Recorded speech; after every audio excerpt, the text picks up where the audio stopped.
mehu nti obi antena ho enka say national executive bin kofi and I say Dr. Bawumia ntimi winiti on kofi but mehu say newspapers no a report say na me kan say on say ora maso kofi juma a oye former Gihok MD and another Kufuado say MPP national executive nyina ekofi because of nkugodia ebaye no enti na isi eto de bia se unya empanifo se urama so kofi djuma no na omo kasa sa no a eya na nipa emanipa se Smart Gang update emanipa se fimpa because MPP party no a elusuye no eno ti ye mu bi ye se enkrofo de sumbo ebo Dr. Mahmoud Bawumia se ono NM MPP elusuye a na ebu afu pa because urama so kofi djuma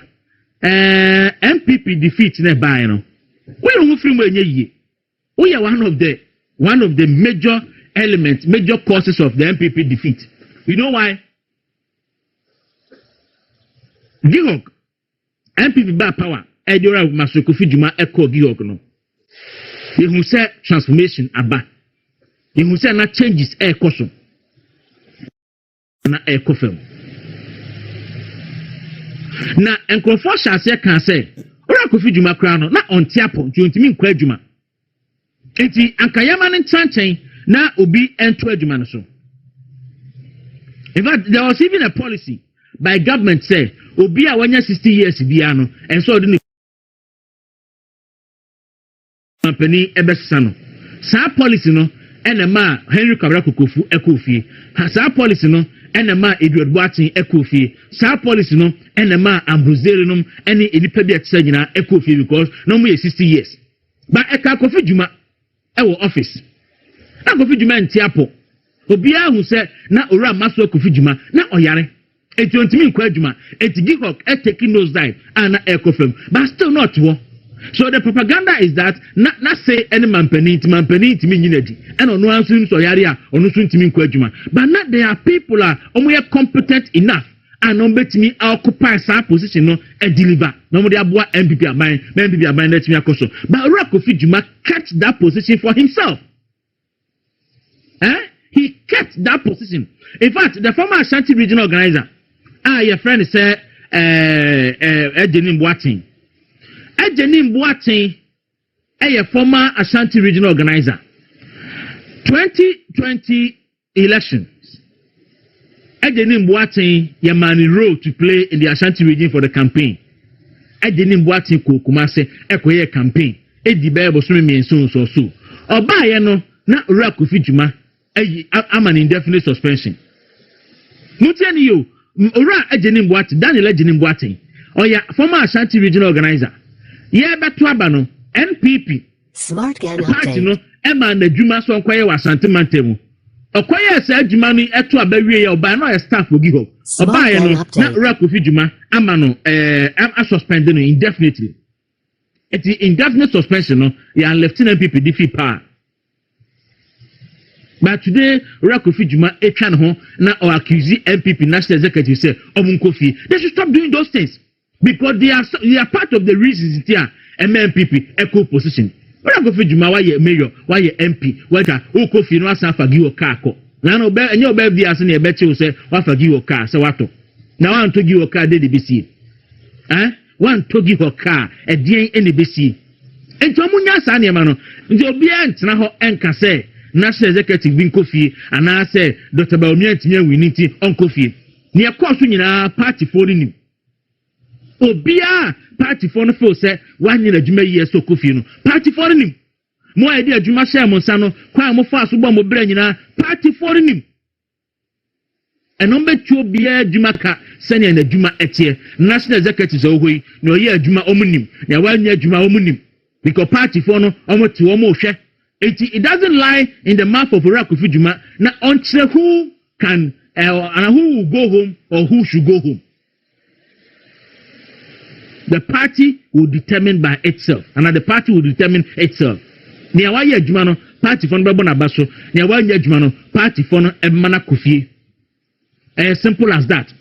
Chomunya sa ansem ne kan na omunya se omo hye emabu na bufu ama emabu no so akeka nsem bi ebeka so omu di mpanifo atem endra budget ekoso ura to forcing edi ensem bi atudwa na anopai mepese me no isi budget no emudie ebepe bre ya kinkan ni nyina na awuram ya postmortem ni nyina endra aka covid-19 levy beko aban pa about 357 million or so edia kwakọ yesi wa the budget dia compare ko Agyapong say die victory na nya ben no esan say Dr. Muhammad Bawumia e kame akọ say one ne wife ba bi omubekọ akotentam bia no na amanfo obo mututu a che say nei Samira Bawumia kokopie mu obosomtwe no yakobo oma we ma che say Dr. you free e kura de na opa ba bia fa na abusuan kan dia compare ko Agyapong revelation bi so todwa from Palgrave.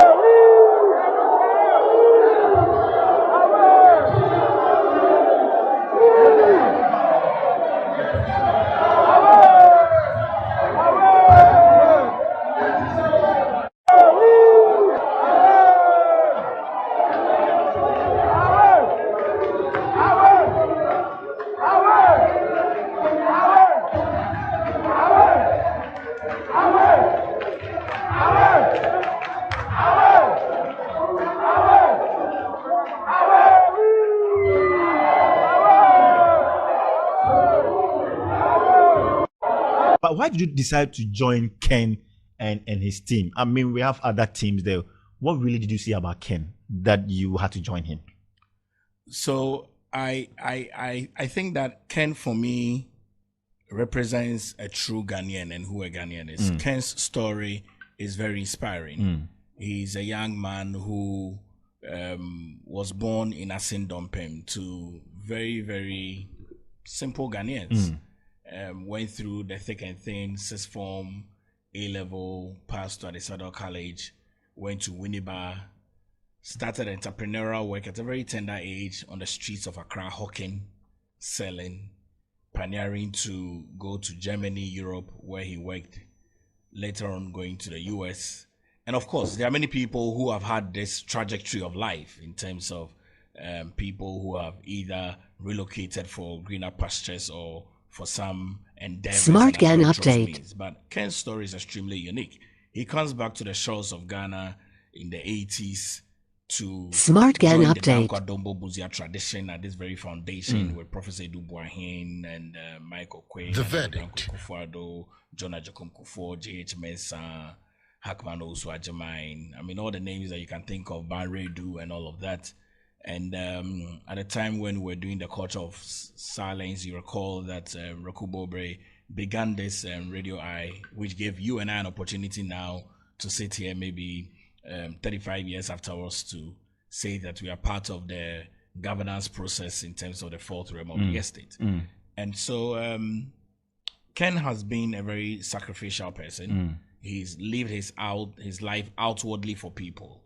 And as I looked at the fallout of the 2024 general election, which obviously tells us that after almost a year of us losing the election, tells us that we are not in government. As you can see, we are an opposition political party. We have a minority in parliament. And I mean, I looked at the rebuilding efforts of the party. I looked at the fact that if the party needs to rebuild well, it needs to go back to the foundations of it. So I was really looking for somebody who was there when Dankwa Dombo Buzia tradition began. And amongst other people, I mean, I could single out Oli Kennedy. I was looking at somebody that had been there when Professor Duboahine was struggling for power for the Ghanaian people and even for the New Patriotic Party, because we came at the backbench of property-owning democracy, a libertarian government, and the property-owning democracy was because during the AFRC, PNDC era, you couldn't own a Peugeot, it will be taken away from you. You can't own a land, it will be taken away from you. You can't have money, it will be taken away from you. So we were bringing a democracy that was going to empower the Ghanaian people to be liberated and be able to own their own properties. And I felt that, I mean, Kennedy is par excellence. He served John Agyapong Kufuor through the 90s when the government was in opposition, came into parliament, third parliament with President John Agyapong Kufuor as president of the republic, went into the fourth parliament, went into opposition, The sixth parliament was in opposition when Ivan Satamils was president, and even John Dramani Mahama was president. Phase one came again in parliament, seventh and eighth parliament when Nana Dankwa Akufo-Addo was president, and bowed out of parliament to be able to serve his political party. And really, the trajectory of politics is that after you've served almost a 360, you really need to end at the pinnacle of it. And Kennedy has served on various committees. I held in my hands at the time when we were in government 2 significant documents that is attributed to his committee work. One of that is the National Security Architecture and Strategy, and the other is the Cyber Security Architecture and Strategy as well. So these 2 documents significantly for me tells me that Kennedy is the right person to be able to take power for us as a new patriotic party in 2028. So on the flip side, I have Dr. Palgrave Boakye Dankwa. He's a lecturer actually at UPSA, and also from Kennedy Ohene Agyapong's campaign. He's one man that I've known for years, and I want to ask him really about his position last year. Last 2 years, we were talking to you as someone in charge of security and governance, from the Nana Akufo-Addo's, administration, and we engaged you. You were very, very serviceable, I must say. Did you get the opportunity to work with Dr. Bawumia? Well, how do I answer this question? I mean, it was a collective government. It was a government of Akufo-Addo Bawumia-led government. In terms of up close, I met Bawumia a couple of times. He's a friend. I have relatives who are friends to him. Smart Gan We update. engage and exchange conversations about Ghana. I mean, I would say that yes. He's a Smart friend. Gan I'm not update. sure if we worked closely on any particular project that I can easily remember. Okay. But yeah, I mean, he was my vice president. He was Ghana's vice president, and so yeah. I'm asking this because, I mean, everybody would have thought that since you were given a certain portfolio within that administration, of course, he was also the vice president and all that. One way or the other, perhaps you would have worked with him. And so the expectation was that you'd rather tilt towards his camp and not another person's, camp. Well, I think that in the 2024 primaries for the New Patriotic Party, I was in the camp of the flag bearer. I mean, it was a system candidate. Exactly. I mean, there was really not much anyone could do about it. But I moved away from his camp primarily because of the results. And I mean, for me, my biggest interest is the New Patriotic Party. And if you recall from the very beginning of my conversations, I said that our fathers built this party. If you look at the 1947 4th of August, when Dr. J.B. Dankwa declared UGCC at Salt Pond with power grant and all the other big names that you can remember, the party has gone through various transitions, including the Northern People's Party, the Progress Party, and now Dankwa Dombo Buzia Tradition and the New Patriotic Party. So my interest is the party, and I've seen the results that had come from John Agyapong 1996, 2000 election results, where he had more votes than all his parliamentarians put together. I've seen the results and the build-up of that of Nana Dankwa Akufo-Addo building upon the results that John Agyapong left.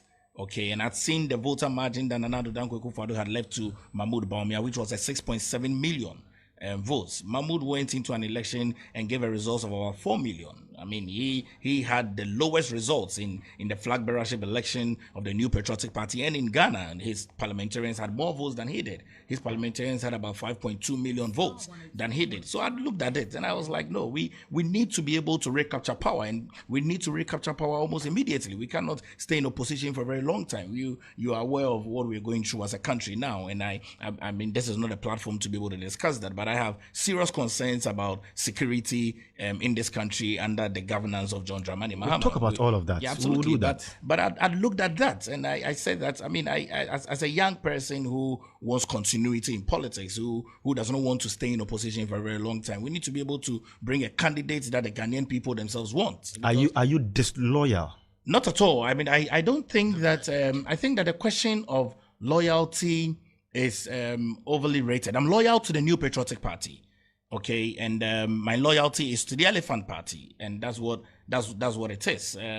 We align based on based on strategies. We align based on timing. We align based on seasons. And I mean, obviously, yes. I mean, everyone was with Mahmoud. I mean, even the sitting president at the time, Nana Addo Dankwa Akufo-Addo, was making sure that Mahmoud becomes the flag bearer, which he did. And I think that goes as a hallmark for him. I mean, in the next 10 years, 20 years, when we are mentioning former flag bearers of the New Patriotic Party, they mention Professor Dubois-Hain, they mention John Agyapong Kufuor, they mention Nana Addo Dankwa Akufo-Addo, they'll mention Mahmoud Bawumia and mention Kennedy Agyapong. And so, I mean, I think that for me, loyalty is to the political party, and you align based on strategies and interests. And that is why my alignment is with Kennedy. It's on strategies, it's on interest, it's on what I'm hearing from the grounds, by the grassroots of the people. I mean, of course, why would you lose such an election when your predecessor left a voter margin of 6.7 and you could not even maintain that? I mean, the goal would have been to maintain it. You host this program. The standard will be for you to maintain this program or build upon it. If you don't build upon it and you don't maintain it, there's no use for Bolare keeping you here. You must be sacked. Clearly, I mean, and nobody goes into business to lose. We exist as a political party to be able to win power. But Doc, and that's the premise for it. But do you also know that something when Smart you introduce a Gang product update. on the market and the product doesn't really do well, there's always the need Smart Gang update. rebrand the product by possibly even doing the SWOT analysis and all of that, using the pestle analysis and all of that. Couldn't you have done the SWOT analysis using even pestle, external environment and all of that to check all these things and then possibly rebrand the person to become what you wanted him to become instead of leaving his camp for a different camp? When I was young, I used to like the Sunlight advert because I mean it was one of the most played adverts, and I still remember the song. Okay, Sunlight is a very good product. I mean, even till date, if I get Sunlight, I'll use that. But Sunlight is almost out of the market, and so it's not just about the product and the rebranding of the product. Okay, it's about the fact that the unique selling proposition of that product still remains the same. And the variables that made us lose the election has not changed. So even now, it still remains the same. Even now, the variables are still the same, and I have data here that I can prove. I can pull it out for you. So, Doc, you are saying that even if I'm not saying he's going to, but I'm saying even if he wins the internal elections, I don't think that Mahmoud is going to win. No. I mean, there's no variables here. No problem. But let's say if that is the case, if he wins the internal elections and is supposed to do the national contest, you are saying that he's not going to win? I don't think so. The variables are really the same, and the Ghanaian people haven't changed. I mean, you don't expect the Ghanaian people to change overnight in 4 years. I mean, I remember the NDC is also wanting to prepare and also retain power. Okay, so I look at the variables, and those variables haven't changed. Okay, we presented the candidates to be able to win a sizable part of the Ghanaian people. Nana Addo Dankwa Akufo-Addo left a voter margin, like I told you, of 6.7. He reduced it to about 4.2, 4.3 thereabout. That's almost like 2 million votes. But I particularly want to focus on the North, which is important. In the 2020 general election, Nana Addo Dankwa Akufo-Addo, in terms of Northern region, had 409,963. Okay, in the 2024 general election, Mahmoud Bawumia lost by 39,135. He reduced that vote. The vote of Nana Addo Dankwa Akufo-Addo in 2020 of 409,963, Mahmoud Bawumia reduced that by 39,135. Let me just go on. I'll just finish up so that you. And then in Savannah, Nana Addo Dankwa Akufo-Addo in the 2020 general election had 80,605. Mahmoud Bawumia reduced that by 23,831. In Upper East region, Nana Addo Dankwa Akufo-Addo had 170,340 votes. Mahmoud Bawumia reduced that by 63,640 votes. In Upper West region, Nana Addo Dankwa Akufo-Addo had 121,230 votes. Mahmoud Bawumia reduced that by 31,324. The only place that Mahmoud appreciated was Northeast. In Northeast in 2020, Nana Addo Dankwa Akufo-Addo had 122,742, and Mahmoud appreciated it by 12,058. And so if you look at the data as it is here, and I'm going to compare that with what Dramani Mahama had, okay, because I think that is also very, very important. In the 2020 election, Mahama had 449,650 in Northern region. Okay, in the 2024 election, Mahama appreciated by 79,806 in that same region. In Northeast, okay, Mahama had in 2020 had 112,306, and he reduced it by 1,225. It means that he didn't even reduce it significantly that much.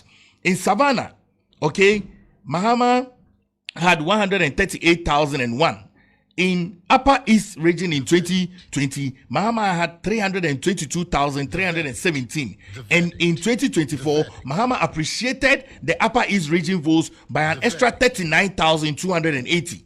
In the Upper West region, Mahama in 2020 had 238,949.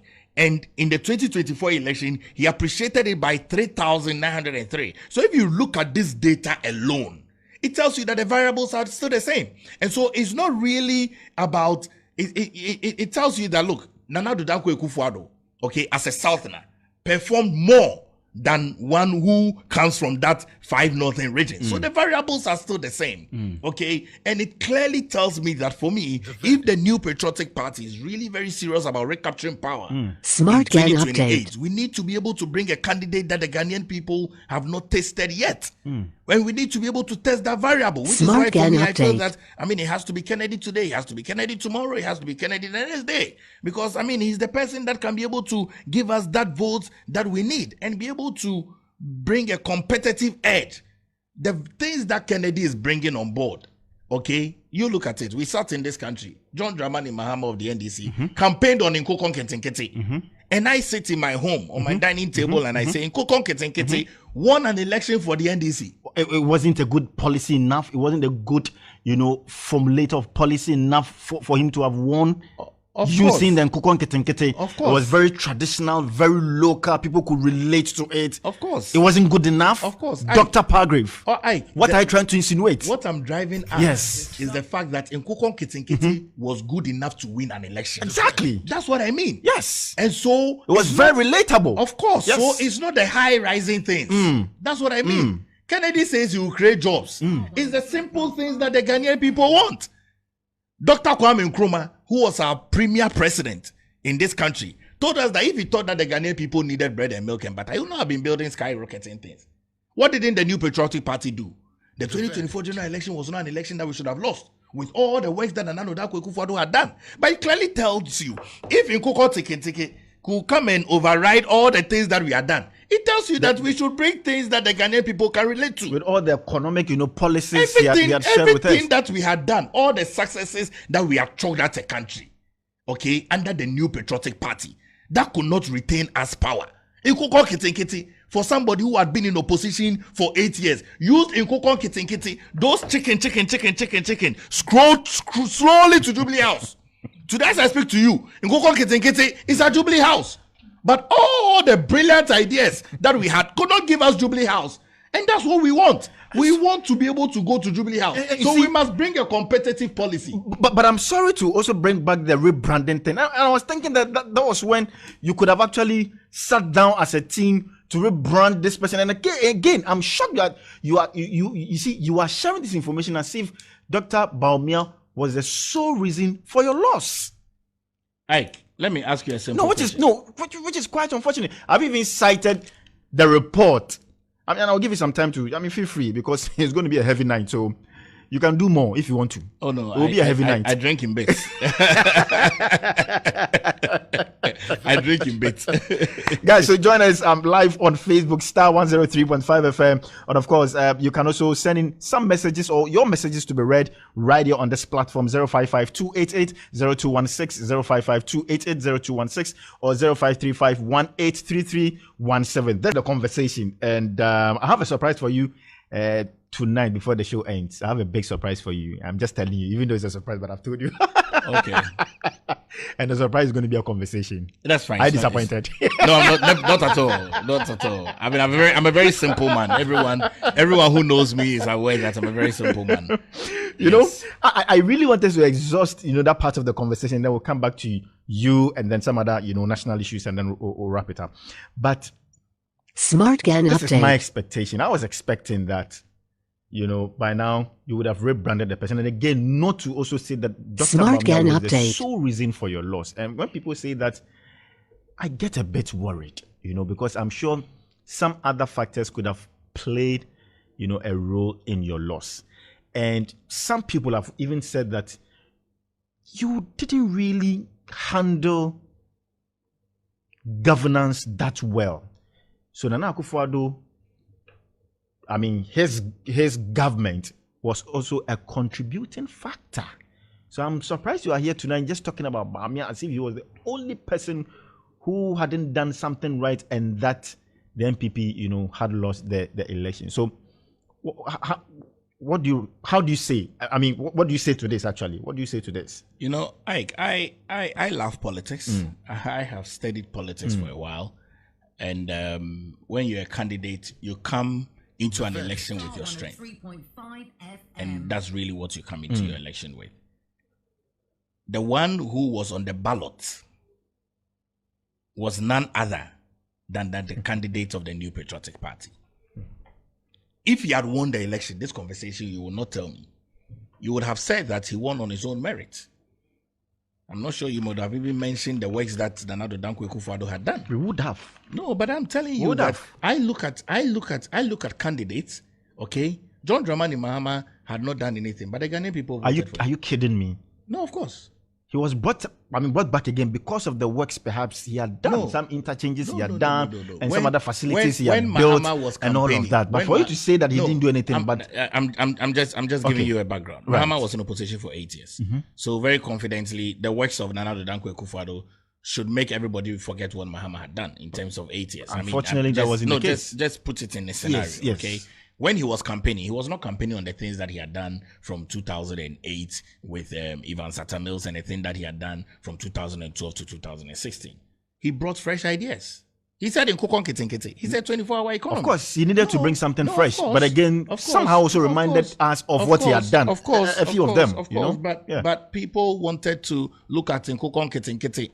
And they gave Nkokon Kitinkiti a chance for a man. And again, they were also fed up with your government. No, I don't think so. You didn't? I don't think so. Look, Ghanaians really complained. I don't think so. No, you see, I can understand. Were you in Ghana? Did you hear of course. what people said about your government? I can understand the challenges that our government went through. Exactly. Okay, I can understand that. Yeah. I'm not blinded to it. I was here. I worked with the government. I was on You networks. Occupied a portfolio and all that, so you knew the ins and outs. It's not a big portfolio. It's a very simple work. We'll come to that. Don't worry. We'll come to that. Very, very simple work. Smart don't elevate it extraordinarily. I do. Yeah, it's a big portfolio. No, portfolio. But it is part of your CV. I'm saying we'll come to that. Smart Ghana, of course. It's really just work. No problem. It's just a very simple work. No problem. That I was given, which I delivered to my mandate. We'll go into that. So I think that for me, okay, the government had a lot of successes. And had a lot of challenges.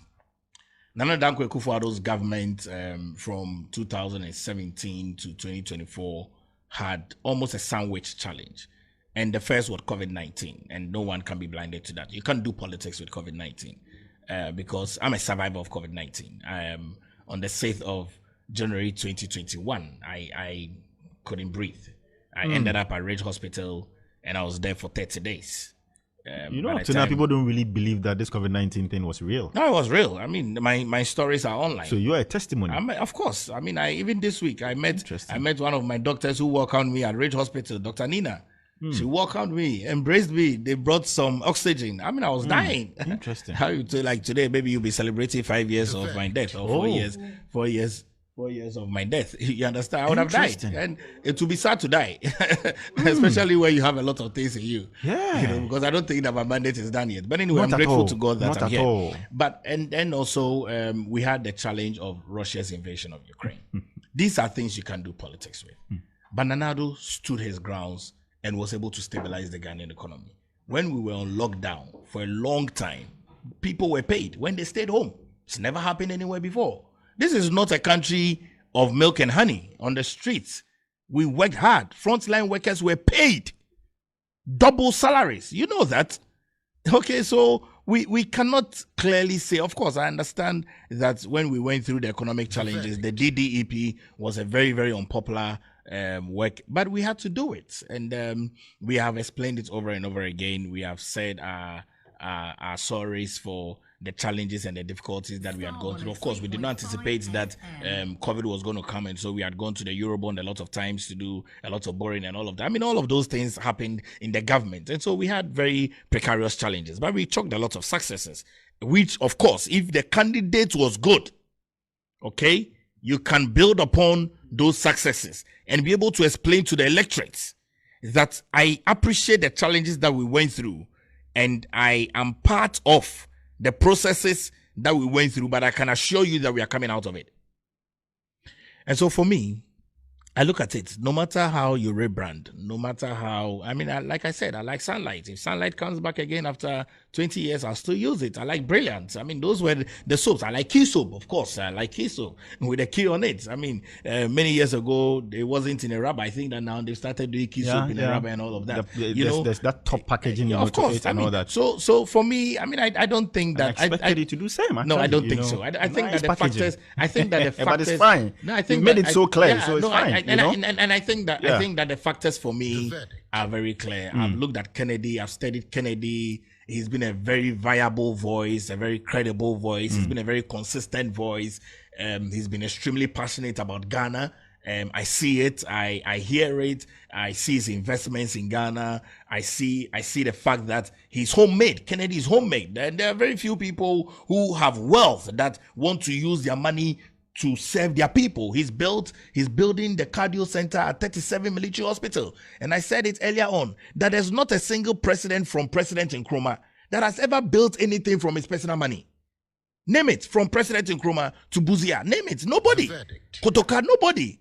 Lehman, name it, nobody. President Rawlings, name it. There's not a single person that has used his own pocket money. Profit that must go to his pocket for him to enjoy, sit in his home, sit in his couch. He uses that to be able to build a cardio center. Money that must go to him. He uses that to bring people who are handicapped in Lebanon. He gave money to the Minister of Foreign Affairs. Bring these Ghanaians from Lebanon to Ghana. Not a single politician ever did that. You think that Kennedy is the only rich man in this country? No, of course not. But people don't do that. You understand? And you need a leader who is a human being, who feels human beings, who touches human beings. Maybe he should just be the philanthropist he is. I think that Kennedy will be a very great president. I know that Kennedy will be a very great president. I mean, you look at his industrialization agenda, you look at his redistribution of the ministries in this country. He's going to take Ministry of Agriculture to Tamale. Okay, Tamale has a lot of raw materials. Okay, that they do. They have livestock. He's going to turn the airport that was built, 90% of that, into cargo. And so at 11 o'clock, a cargo flight can be leaving Tamale and going to Europe and arriving at 5 and sending foodstuffs there. He's going to bring factories. He's going to bring a lot of factories into this country to be able to create sustainable jobs. He's going to take Ministry of Lands and Natural Resources to Ashanti region, bringing Ministry of Trade and Industry to Eastern region, taking Ministry of Education to Central region, taking Ministry of Energy to Western region, taking Ministry of Tourism to Volta region. All of this redistribution is going to grow Ghana, and it's going to make Accra the financial hub. That's how global giants have grown. But I'm sure you know the reason for which most of these ministries have been, situated in one space, just for them to work hand in hand, and also to share ideas together. And sometimes you may move from this ministry to the other, especially if you are in the same space. It helps with productivity and all of that. But if you are scattering the offices, let me put it that way, that should also be a matter of concern. No, I don't think you have studied statecraft. Because if you studied statecraft very well, these are the issues being spoken about. No, of course, let me explain. That's why I'm here to explain. Okay, if you study statecraft very well, you will realize that what we have tried over the past 68 years. What? No, you tell me. You know how many times people need to leave certain parts of this country to come to Accra to chase a paper and a document? Go to Rwanda and see. We want to be able to decentralize effectively. So why? Okay. I'm sorry to peruse this document of yours. Let me build the global phenomenon. Okay, because what has worked in developed countries is what will work in a developing country. Well, it also depends on the environment. No, hold on. No, you see. So sometimes you need to also study the environment. Hold and then do your analysis well. Like, allow me. If you Okay. allow me, you would Please, enjoy this please, interview. of course. Statecraft is important. Okay, you want to be able to have an equitable distribution of government and government to the people at the local level. One of my saddest day in this country was December 19th, 2019, and ask me why. Why? Because on that day, the government of the day, Nana Addo Dankwa Akufo-Addo, was going to sign we're going to have a referendum to be able to take local governance to the level where people can vote for their own MMDCs. The sitting government NDC pulled out of it. Today, every single MMDC or DC that is appointed by the politicians. We want to be able to grow this country so citizens can participate in governance. So the redistribution of the ministries, which has never been done over the past 68 years of Ghana's existence, is going to ensure that we bring equitable distribution of Ghana's resources to the Ghanaian people. I'll give you an example of one another did. The independence that was always done. It was always done in Accra. For all of our lives, we've always known that independence was done in Accra. Until Nana Addo Dankwa Akufo-Addo came and redistributed it across the country. In Koforidua, when it was done, a PK seller, on that day, he made 1,700 Ghana cedis. Like, I don't know where you come from. But if you come from the village that I come from, and you make 1,700 Ghana cedis in a day, it's a big deal. I'm being honest with you, it's a real Smart big deal. Gan update. Okay, so we need to be able to think beyond. Go to Singapore, go to Malaysia, go to Japan, go to China. Smart Gan when you go to update. China, every single state in China has all the 4 things working. They have road well done. They have railway well done. They have sea, that is having sea transport well done. And then they have aeroplanes. In this country, we don't even have a lot of multiple airports. Okay, if we put a very good airport in Volta region, do you know how long it will take you to fly from Kotoka to Volta region airport? 15 minutes. You will get there. 15 minutes, you will get there. And that would also increase aviation. So when we are talking about this redistribution, is what meets global standards. And it's important that we explain it for the Ghanaian people to understand it. Ministry of Agric is going to go to Tamale. You can imagine the level of jobs that will create every single time. Look, we have, how many universities do we have in the north? We have UDS Tamale campus, UDS Nablongo campus, we have UDS Nampala. Look at all these campus. Look at all these universities that we are putting up. They are teaching them very great things. I was for me more about Rejoice Media TV, MindShare GTV, and I can love it TV. Media and the adults be brave. You have been a share Kennedy home country. My open you probably in a baby team come on now. Aka America Carabina MPP, Epakoyi, presidential candidate, proper candidate. I'll bet me I didn't for Mama MPP. On trying to Carabina Catching Part of Majem, Miana McCoy, Martin Assan. Any come on, you know, no, the beer and come on the caucus. Open you, if I should be DJ now, sir. All right, me the honorable chain. Me among for the firm, my party in the morning now do. And people party no more be honorable chain. Okay. But you say why no honorable chain? Because MPP Moody in so your honorable chain, but material for more showy. Or said a new honorable chain. I honorable chain. I'm a mama the new patriotic party. Okay. I'm a the election office. Oh, okay. And you know, I'm a constituency, so I'm a constituency. Oh, okay. And you know, I'm an MPP neighbor. Na because say a dear na ako kan to see a free no bon wo pia wie na wo bira masama na oba be pie mu Ashanti region. All right, me but then tell me ba Ashanti region no. Election eba be koso. Okay. Election eba be koso on the 31st of January 2026. Okay.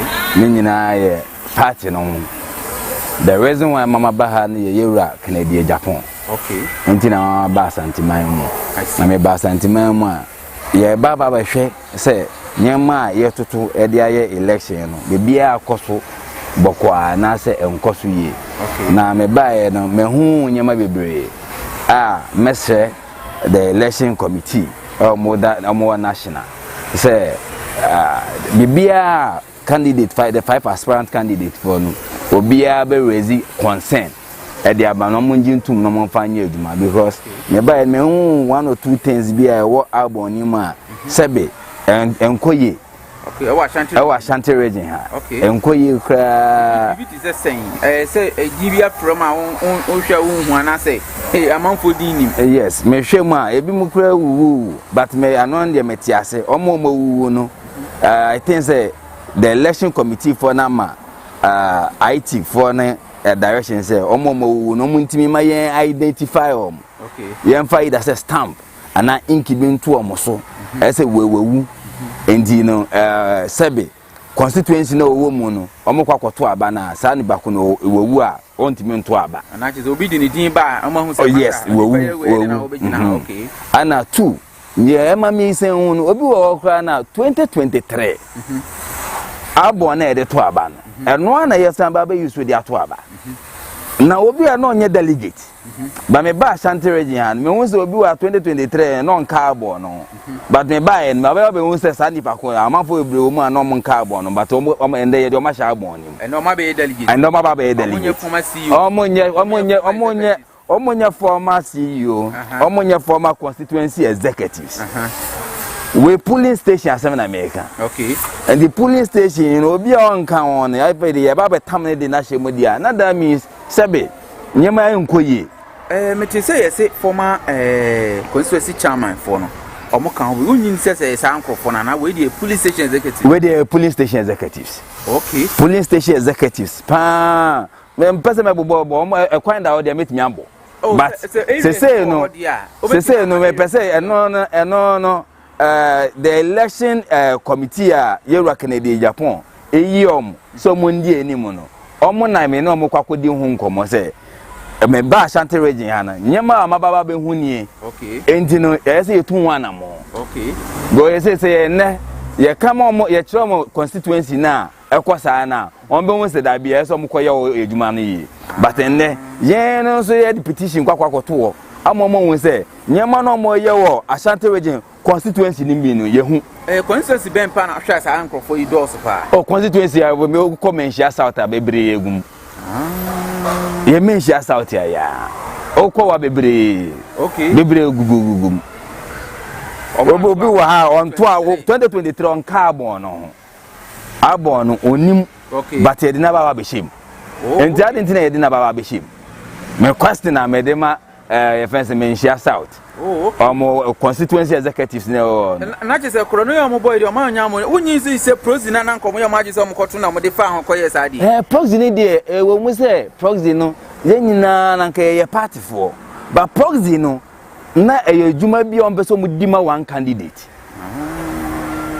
O mo nyina ye MPP for. But ye ma ho kwan a na already no o ma body ama over 30,000. Obi lead by 30,000. And the proxy nearby the anka, Yera Kennedy Agyapong ne Bryan champion ne kwamna Agyapong ne nana o say dutum anka ba ne nanka mo nyina anka o ma we kra. Na je say en to aba no e bia lead 30,000. Me na me ka cho by proxy. Wallahi. Obi pa cho hwe video na wa share na dia man. Me pa cho be bia aduru no. Who say I na discussion bi wa e so slow. But youth na aye so aggressive to the sense say about we wi na e wi Ghana for that. Sempen phone to one and one and 10 to me. But also public in the city. Again, a betcha who's a nipper way 2023 no count 2025 Wababe count. And then I make say, ye penny phony be your margin say the way youth and the Ghana for you to say, young fire Kennedy Agyapong Embra now on Baji Ghana. Na de Nyankopon adoma Nyankopon de adom ne so mbebo o man Ghana na o man Ghana nko na enim no ye mpanifo ni bia yo madwen so mo mpene oh okay eni ndine ekwan bi o mbefa so ama Yera Kennedy Agyapong ntimi nya tumi no o mbe so mo fa so ba ye so ye adwen se de Nyankopon ahye ese Yera Kennedy Agyapong pese Yera Kennedy Agyapong be di president o Ghana ye so ye adwen se be bi o mo befa bia ye be di ekire enti de omo ye nyina ye di ekire eni ntina ye hu no I see ade bi omo ye bia no ye mama ti se nyama bia ne epo bia omo bo bia ne ye hu eni ye besane wow epo bia omo bebo bia ne ye be hu ye besane obi be bisa se wodi wani form a nipa dodo sen pa na hwa sa omo nkan we police station for ye de omo aba be kam na me hwehwe me nhyia south de no kwa me hwehwe kwa na over 50 Menshia South. Menshia South nko over 50. And a bantam dear. Menshia South nko And a bantam and I'm over 50. Menshia South so na sebe yura not just a Menshia South dear. And also a Dutch poker Napo constituency. And so eja on 2024 no. Yeah, first vice president. Yes. So I just say, and you know, omo person mo modia no mo di bigum na san ye but you run apo. Emre no nso so be vice president. And you know, ka say yanye ya adie ya. Because o make comment bi say Kennedy Japan so man nyoma adie ya nka Kennedy ye president. Yes. So ana make catch ma make bibi ncho 2023. Met me gina ha. And then be a mijina and America as a 2023 national estimated 15% and the my Iraq and the Japan. National. Mena make a chero. As a man make a name the video in. Estimated 15% and the my Iraq and the Japan. But a buyer no Iraq in the Japan I'm 37.6%. Okay. Mena me rep Iraq and the Japan our national head office. Okay. Ne Europe Kennedy Japan bia say ona buche hey ya estimate say Europe Kennedy Japan bet menya 37.6%. And ko you so few months but so many 9 pena Europe Kennedy Japan you so here you use state machinery at the boy Europe Bawumia you use national boy Europe Bawumia but enne sanyama ni nyina ni yo ni power. Then, na Bawumia na ye sabi police chairman. Obedu baby constituency bi ato abaya so ya buwe. Okwo no ofa. Me kai say ye woman owo Kennedy Japan office world national. Ya bu mami. Alan krade ni nipa ni. Ya bu na Alan so ya bu no. Enti opo sanyama ni nyina na ye wura Bawumia na chairman of the Ghana police. And onya chairman of Ghana police. And then there will be any obia. You call the boot to boot. Election ye koi. Asumjo ne yepe. But what obey what you say? Obey we are election ni mu ababa akokra no de be ma obia se bia mfata no yempene. I see. And what are you saying to all Kennedy campaign reps and all the regions? Because what we are trying to be detective, we are just say you expect. Yeah. And as a man, I'll catch you across the country. And me meshe openi bia ye you say region bia ye dia show nsa. Meshe say obe mentena office to anamo ekwa region ni mu. Na hwe albums na ye printed them no make sure say album na obehwe no audit album very well because ye nuanu mi omo ye omo adwen say chinchina about me na on person de neba but grassroots and Ghana for say omo peba omia and you almost say e de neba 1 million times crap almost omo peba omia endu ne so ye na de bia de meka ene say ye ra Alan Kojo Chairman kama na sebe de de ye no ebi beto ba omia ye de ye ra Alan Kojo Chairman eno abi na ba beto ba omia asema ba ene se ko o se ene nka na bra bo be say you eno abi na ba beto ba omia because the reason me can say no abi na ba beto ba omia no sebe ba me aba party ni mu nche sa ye kan mo se ma ye nka party na ba me oba mu na nche but oba mu since 2008 aye peja o de ba party ni mu no sebe wo wonya nyema bebre wonya nyema chom but ene ye kan wo si o na nyansa ni ditaw na manfo ka se ebi mu oska but wo nya hwe ya me de ye ru Bawumia ene ne nkrofo se Bawumia so o nya hwe nda since 2008 to 2016 na party ye ru nanado dankwa ene kenoforiata no mutia neka asama me kan minim na me ka na opposition ye to opposition ye ru Bawumia me se me de no say since 2008 to 2016 na ye ru kenoforiata etua Bawumia ka oh and ya MindShare kenoforiata and an nkrofo di na temi ene ye ru kenoforiata obia so ya na oboni dimboni na Bawumia mu nyina akra amafo ebo kenoforiata dimboni nya Bawumia hye chiri nenso na otua oka Bawumia hye chiri Kennedy se oba onje katua ono abeto no convoy Bawumia so to opposition oye running mate no je ketia ene so be president akatua obesin agi obeji asem na aka hwe Ghana for yera Kennedy Japan asem bia yera Kennedy Japan waka na no kwai because papa ni minim no ben na ana beka so papa yi de ondo nipa o ben de pa na obo so papa we nipa pa na de meka a kire delegate any MPP for ana Ghana for eka ene say ye de yera Kennedy Japan ba on beto abama NPP ama MPP winning 2028 election but the make a delegate for ni say delegate for yanko MPP yenye 50+1 oh dabi MPP yenye 50+1 I say Ghana for aba be kan once na yenye 50+1 na Ghana for e ka say MPP for mutimi de yera Kennedy Japan ba on beto aba ama yen okay mesansre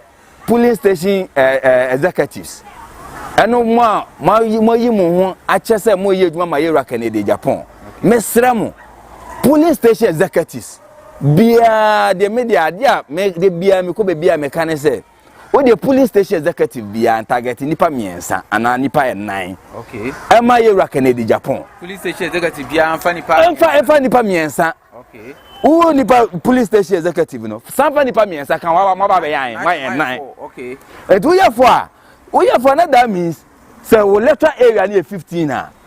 We letter area near 15 times 5 ubenya 80. That's a 4.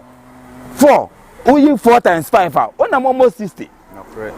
And now that means 60 out of 80 no. Bawumia ne yera edutum ene Bryan. No more 20 no. It may say yeah adwen say be boy yera Kennedy Japan ma wa ba be diga na enim no. Mesre yan chases polling station executives for no ye momonti asese Ghana for say ye de yera Kennedy Japan ba on beto aba na mayen because Bawumia ye de ne bae ye nya 38.2%. Almost 41 amoboa sir 38.2%. oh na say who election 38.2% ana make a kire o ene Dr. Tete ja so and 38.2% ana ye nyae okay ebi see one people moda enti mesre ese Ghana for stress yera Kennedy Japan na mope delegate mesre mo mesada mensayem esre mo say muma yembo ye homonia on the 31st of January 2026 ye kwato aba yenhwe number 1 na yenhwe ma yenhwe bebia apart from number 1 yenkwato aba na ma yera Kennedy Japan na Ghana ejuma mbra nyakopo adaroma MPP ayadibi since 2000 yera kufuo e the free maternity e bai okay ana mo won kra ko ayo won kwala na san kwala oni say san kwala so no be benefit from free SHS okay san kwala na yera kufuo e mo free maternity no omo no be benefit free SHS na say do no mo di 16 years no mo di 16 years 15 16 nani omo ana mo be benefit from free SHS and edu nkwala na say free SHS we university but ejuma ni ho yera mahama ana Ghana for kwakoto abama no yera mahama so ma Ghana for 24-hour economy by the 24-hour economy no udu be bia enye ejuma by yenim de yera ken on hine Japan obetimi aye o meye president here but o work so over 7,000 o meye president here but nyema o ye bo Ghana ano edoso me who politician ni o Ghana ha sabi we bi ejuma te say yera Kennedy Japan I see me pese politician ni be there me say owo njuma ana wa fa we kese yera Kennedy Japan o Ghana so that entino se papa nyankopon ahye ne say ombra mbedi Ghana so me sre delegate ese delegate po no eduwa omonkonkoto abama yera Kennedy Japan na adom na nyankopon de adom no ewo njuma bie no omo wie school ene o ma sabe omo ntimi anko school but omo nya ejuma omeye no nyankopon ka papa ya kuma no be di ade na wetimi abo Ghana for ama njuma aba because and then America we been show akwanto ne yetubi okwa amano ne a aban ejuma ska bi enim bagana hankwa na aban ejuma ska wom adenti na kwala bi kwa kope police ni soja obi timi ji ni 18,000 ni 20,000 and you so we are and security is assured what you say but se kuro benyi a a private industrialization na building ekuro onya private investors a omo no betimi aba okuro because omo no aba beje omo tax now the oma any etumpon but private investors for no omo ni gidie o leader bia ma omo mba because me ni gidie o mo ya na di misika be bu o man what you say but me o ekuro ni gidie o mo a leader na odi kuro ni nim no uni ni hu gidie a o mba what you say but o gidie o leader ni mu a o beba what you say and okwa Dubai ni Malaysia ni Ghana na the same independence I see but and the baby Malaysia do Ghana yen do hoye reason is say leader no mafa no leader no a pragmatic leader Ghana ha ya fa lawyer ya fa communicator ya fa person teacher okay omo nyina nkosi aga omo baba be yebi but and do say businessman aye Canada Japan ono so yen fa ma no na yen hwe ba me de me oni mugidie eso betimi win election no all right me pacho ye beto o number na ye invite o e wo TikTok no so na one delegate ne Ghana fu nyina so asan eden akasa biem na bra wo koyi last words na wa share do force so all right kwa ansa na share TikTok no all right me the mekan say delegate emrena so we de me fa yewura Steven Tim moto bi a ye fa de boa no say time aso time na so ese MPP yetimi ebeji Ghana si wo 2028 na time na aso ni nyina say yentimi yi yewura Canada Japan dia yen forget 2028 but say yi yewura Canada Japan ye campaign che o say mabunu se mo because mabunu se yen fa na mra embro se yen fa mo mra e Christopher se yen fa mo mra e Pepe for se yen fa mo mra abosom for se yen fa mo mra enti adenti na yewura delegate for muntie enti yesremo delegate for yesremo pa se emre so 31st January 2026 ni dua mokwa mamu hwe be bia se number 1 yewura Canada Japan monto aba ne ma no na Ghana embe kra behwe ana mefa akonya nso chia MPP mpenifo General me salutu me chia pa me chia minimum adwuma wo ye me chia pa me chia the treasurer of the national new patriotic party me chia ana me chia yewura Kennedy ohene Japan bebi a wo bia nyankopon e ma wanwoden no ma otumi na 276 constituency ni nyina wo chi mu no o ma wadom netimi fa ko na Ghana fo entie o eni nduma pa wo ye mesanchia the Ashanti region ahye ne nsa Mr. Mensa ana mesanchia Mr. Frempong mechia mu nyina medamase. All right, Chama. Yes, you that's. Now, if I TikTok handles, now we be so follower. All right, my TikTok handle is Honorable. Yeah. Honorable HON.KYEI. All right. I tell for you didn't paper MindShare. Can say target ni nyina e dey ato abonten feel Accra Kumasi kwan hofro mo beye wakare nyina. But anope me pese me call the finance minister out. Owie budget statement no on a join news for a interview. Now in the said interview, no, I was shocked. Some say finance minister can't see me. As some men say, or say, advancement Sabisana say, any pedio musika koto financial institutions, aye financial sector clean up no. Say no musika no, the ben na obetia. Ura to force say, ontia. Na eye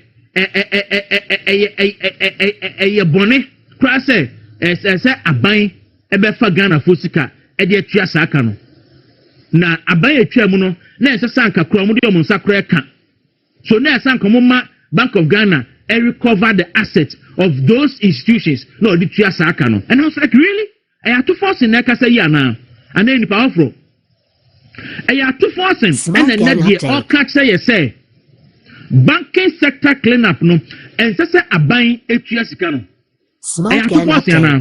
because I'm a promise say men's gold customers nyina on ba aban mu a on betua musika de amom in fact at 2 forcing our parliament a press conference I have the videos. Say, Aban Akufo-Addo Aban no, Ken Ofori-Atta na your finance minister no, or the Trimodin Egun Krofo Bank.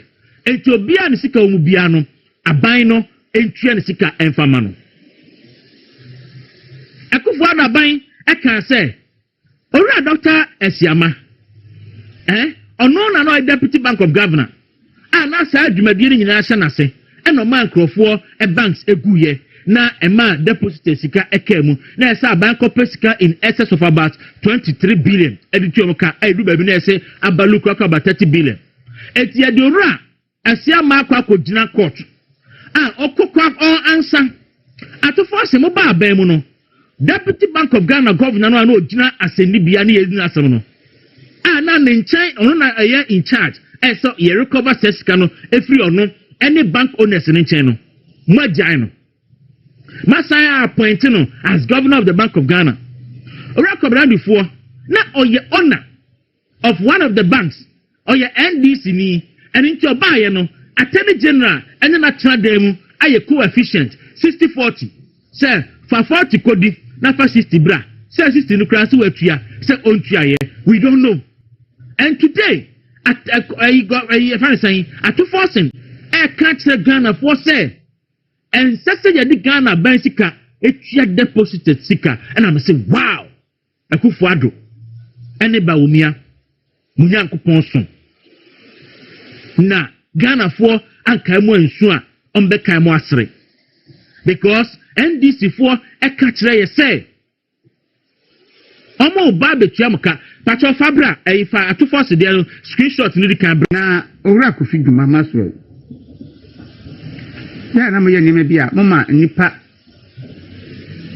esifim because so jam baby kase nature executives na say omukwa da omukwa na na say kina na menti ase na me story na say nkiminya me hunu no the supreme newspaper headline na me full story na kai ba manya because manya a hard copy no omukwa da ben omukwa ne ana omukwa kina party no be the so obi sa anybody was obi a national chairman obi a general secretary obi a national organizer obi a youth organizer obi a women organizer that be party the so must do mesisi ho ye for process mu party constitution ya dey adwuma and ye kwato aba and when ye be win position no win ye and no me o madwuma it is office o madwuma no wo de anso wani a enya bontin ya kwagina nya radio na TV so na kwatena kasa o nko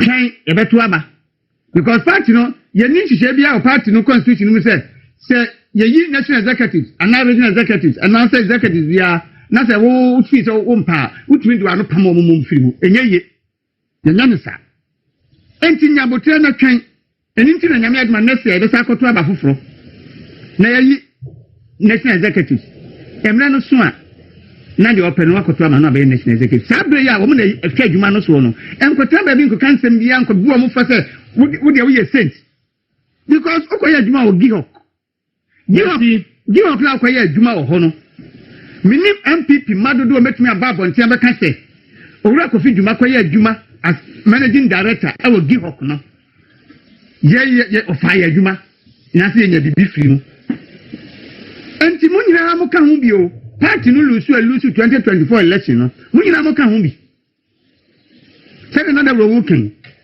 onipa no ya adwuma akoye campaign party campaign koye party adwuma obaya o se wa amendment wa suspending no once what think I want to koye sa campaign no into ono na koye in the name of the party sebe ya party no betina ho na so nya wam di edi no obaya o suspending no na se party no opposition wi a wa the blame na ko to obi so say national executives na anya de ntie mpambo mo ye sa ya na nyefe mo nyina mo contribute to the defeat of the party in 2024 enti mo ye enti opanyi a wo oba abemu nya president say brother in law na say I know you na say yeah wo age limit do hu e pa ho wo Kofi a wo se adwuma ka Kofi wo se yenye den yempa mo obi ote ho Ye ubeye brother-in-law we no. Mpacho pa check date no. Since our Smart no Gang course. update. That was the time Ejumani started doing the leo. As Ejumani started call for. Smart Happy. Gang update. President. Menenenam. One fair Ejumani seriously. Ofo say uye Ejumani ye. Insuo business na ne wu Kumasi no. O expand ko Kumasi no. Kauma ni jidaye. Ne me Ejuma ma mebunu no e wo party no. Ana mebunu na e wo the biggest stronghold no. Kaufo say ke be ko tibia na ye ko yin. Wahwe wo failures, wo contribution to ye entena fie no. Ah wo be kan say. Enne hwe kodia ne nkrofo aka hwe adwuma omo ye eni ba bi omo hwe it is difficult. Reforms hwe ye normal ya ye constitution normal ya ye any 31st see ekoto aba ni enya direction. But general happy birthday. Na we nyina ne kudia really? Yes. Na we nyina na wotiwo kan se we nyina ko twese nkofo twawada pa wo social media wo fra ba mu social reckless normal wo ye wo po ka saudi ko fie wo po na asem we na wo beka aden impenifo ntia mu nyi hwe ka mu ntumi nka mu anu tum entena se nti obi entena ho enka se national executive bin kofi ana se Dr. Bawumia ntinya winiti on kofi but me ho se newspapers no a report se na me kenka che ono se ora maso kofi juma a oye former Gihok MD and Nana Akufo-Addo ese se MPP national executive nyina ekofi because of nkugodia ebaye no enti na isi eto de bia se unya empanifo se urama so kofi djuma no na omo kasa sa no a eya na nipa emanipa se Smart Gang update. emanipa se pa because MPP party no a elusu ye no eno ti ye Smart bi Gang ye say enkrofo de sombo ebo Dr. Mahmoud Bawumia se ono NM MPP elusu ya na ebu afu pa because urama so kofi djuma MPP defeat na buy no we don't free when ye we are one of the major elements, major causes of the MPP defeat. You know why?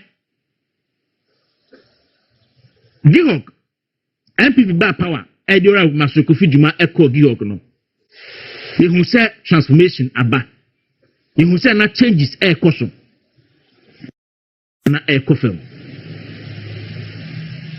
na enkrofo shase kan say ora Kofi Juma kra no na ontiapo ntimi nkwa adwuma enti ankayama ne nchanchen na obi ento adwuma no so.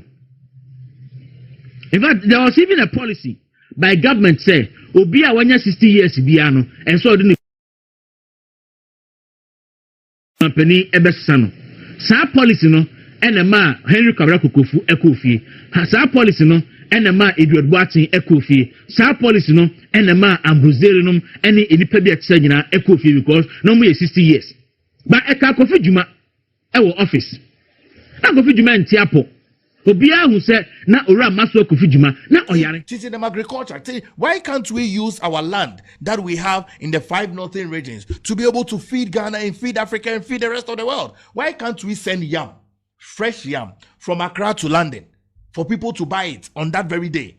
You live in Europe, you see, people send flowers all the way from Netherlands to London, fresh flowers every single day.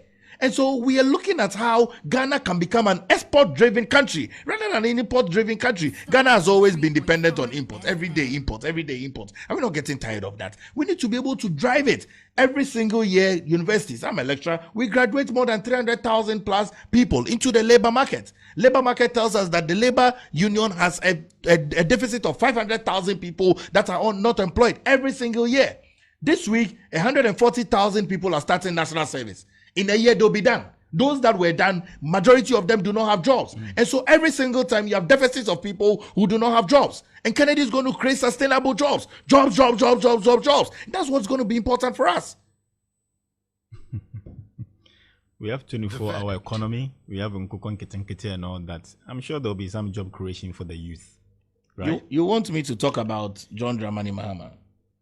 No, you just made an assumption that some people are out of school already, done with their service, but of course there wouldn't be that opportunity for them to work. But I'm saying there are policies, laid down for these people. Let me wish John Dramani Mahama a happy belated birthday. And let me state that he campaigned on a 24-hour economy, which was a shift system of jobs. It's been almost 12 months. We haven't seen its full materialization of it. Capital intensive, that's what they say. He should have thought about it before he made that promise. We need to give them some time. Or how much time does he have? He just has 3 more years and we come to take over the realms of governance. You see, in this country, we run a 4-year term development plan. That's what we have in this country, and we must appreciate that. So every leader comes and must do what they have to do within the 4 years. But you must be able to lay a stronger foundation. Okay? Of course, every government creates jobs, but not many governments create entrepreneurial jobs. Entrepreneurial jobs is an ability that sunlight will not die. Ideal milk will not die. Carnation will not die. Milo. Do you see how Milo has changed? Milo has changed from tin to paper to rubber to Milo. Now Milo, if you have 1 CD, you can buy Milo. So we can do a general conversation so that we don't mention that. I like product. Milo. It doesn't matter. It's okay. The children like Milo. It gives energy. I'm Dr. telling them, they'll come and advertise. Let's move on. They'll come and advertise. Please, let's move on. So if you look at how things have gone, you need a leader that is entrepreneurial. And entrepreneurship is where you invest in businesses and start businesses and think businesses and multiple businesses. That's all we need. Look at this company that you are in, Star FM. Okay, I'll use you as an example. You have Star Assurance. Okay, you used to have Unibank. What else do you have? You have all your networks, Kasapa, you have GH1, and maybe all the other companies that you have. Okay, when I was outside, I saw that you had put an advert there that you are leasing some aspect of your property. That's entrepreneurship. It's created a job for you, Ike, to sit here. This man has been here long. I've seen him Smart for a very gang long time. He's update. always here. So that's what entrepreneurs do. They create jobs. They create real jobs, physical jobs that put food on people's Smart gang table. That's update. what we need. There's a sizable part of people who enter into politics, and when their government is out, they don't have jobs to do. Do we run a country like that? We don't run a country like that. So when we were young, we were told that at the backyard of every home, you had a little plantation. If you don't have kontomere, you have pepper. If you don't have pepper, you have garden eggs. Backyard If you don't farming. have backyard farming. Today is it there? Everywhere is cemented. They are cemented everywhere. You understand? When I lived at Bema camp, we had plantain. We had everything, including sheep, goat, cattle, pig, everything. We had it there. Because the barracks, they'll bring it. I lived at Juba Villas number 48 with my guardian Kenod Manazume, so rest in peace. And so if you look at how we grew up, that's not what we see today. Which is why, for me, we need a president who is entrepreneurial, who has been a businessman the longest of his life, started businesses, knows the risk of it, is able to bring investors in. Kennedy has a lot of investors who are willing to come and invest into Ghana when he is leader and president of this country. And I'm certain that the 250,000 plus delegates who are going to make a decision for the future of the New Patriotic Party on the 31st of January 2026 will choose Kennedy Agyapong as the flag bearer. That begins our rebuilding efforts. If indeed we say we're a party that wants to rebuild, that begins our rebuilding effort. When Kennedy is the flag bearer of the New Patriotic Party, so that every single grassroots member can feel that the party is part of them. That's what we need. How would you feel if he doesn't become the flag bearer for the NPP? How would you feel? I don't think that I'll be sad. That'll be one. I'll be sad. But I don't think Kennedy is losing this election. I'm very confident of Kennedy's victory. I've been on the campaign tour. All the places that we have gone to. Today, they are in Kratchi. Okay, in Oti region. They are finishing Oti region tomorrow. Okay, we've done close to about 171 constituencies. out of 276 constituencies than 13 regions. Okay, I will be very, very sad that Kennedy will lose this election. But I don't think that Kennedy will lose this election. I'm very confident that Kennedy will win this election because we speak to the delegates and they tell us very clearly that, look, Sisia baby a party na kwako duno. We need Kennedy Agyapong. Look at what is happening. We lost all our seats. Do you think we are proud of it as a party? We have lost all our seats. We are going to Pandai. The court says we should go to Pandai. On the eve of Christmas is when we are going to have that election. When I was young, yes, you're being cancelled 24th of Ukurum. Well, but look at it today. Now 24th, we are going to vote. I go to Pandai. We are going to Pandai to go and vote. Are you winning that seat or you're losing? You see, that was one of my sad moments when we have a constitutionally mandated body like the Electoral Commission, who must come and tell us who has won a presidential election and who has won parliamentary election. It does not hold, and it is not the responsibility of any flag bearer to come and make any decision. No, it's the country, this Ghana is guided by rules. Do you understand? The Electoral Commission must come and tell us, the people who voted, that based on everything that I put together, Dramani Mahama has won, Mahmoud has lost. Do you know the risk that we put this country through by the early concession? Afenyo Makin was not the flag bearer, but I stand up for him always. I watched Afenyo Makin run from one constituency to another constituency, and I felt sad for him because at the time he was majority leader, and he saw clearly that people were being their seats, they were taking it from them. I saw him go to Insawoma Doeji, go and fight for his brother Anodompre.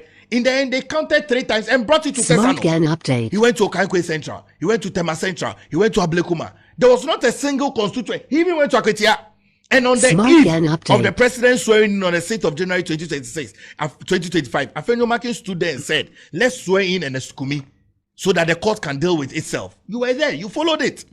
So, if you're a leader, you must wait for the constitutionally mandated bodies to do their work. Look at the number of Electoral Commission officers who were mishandled in the hands of the opposition NDC at the time. Look at it. Declare. Count. Look at it. We put a lot of people's life at risk. And I think that, look, going forward, we need a leader who is bold, a leader who has patience, who will wait.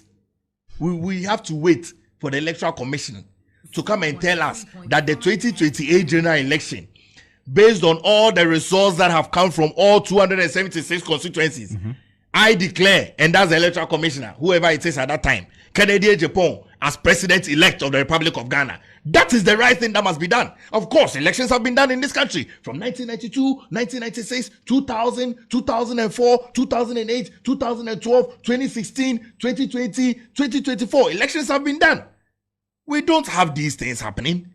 So look, even the decision that was made on the 8th of December 2024, we are still paying it. And we are still paying it. To the Pandai, look, they've gone to court. We don't know how many more the people.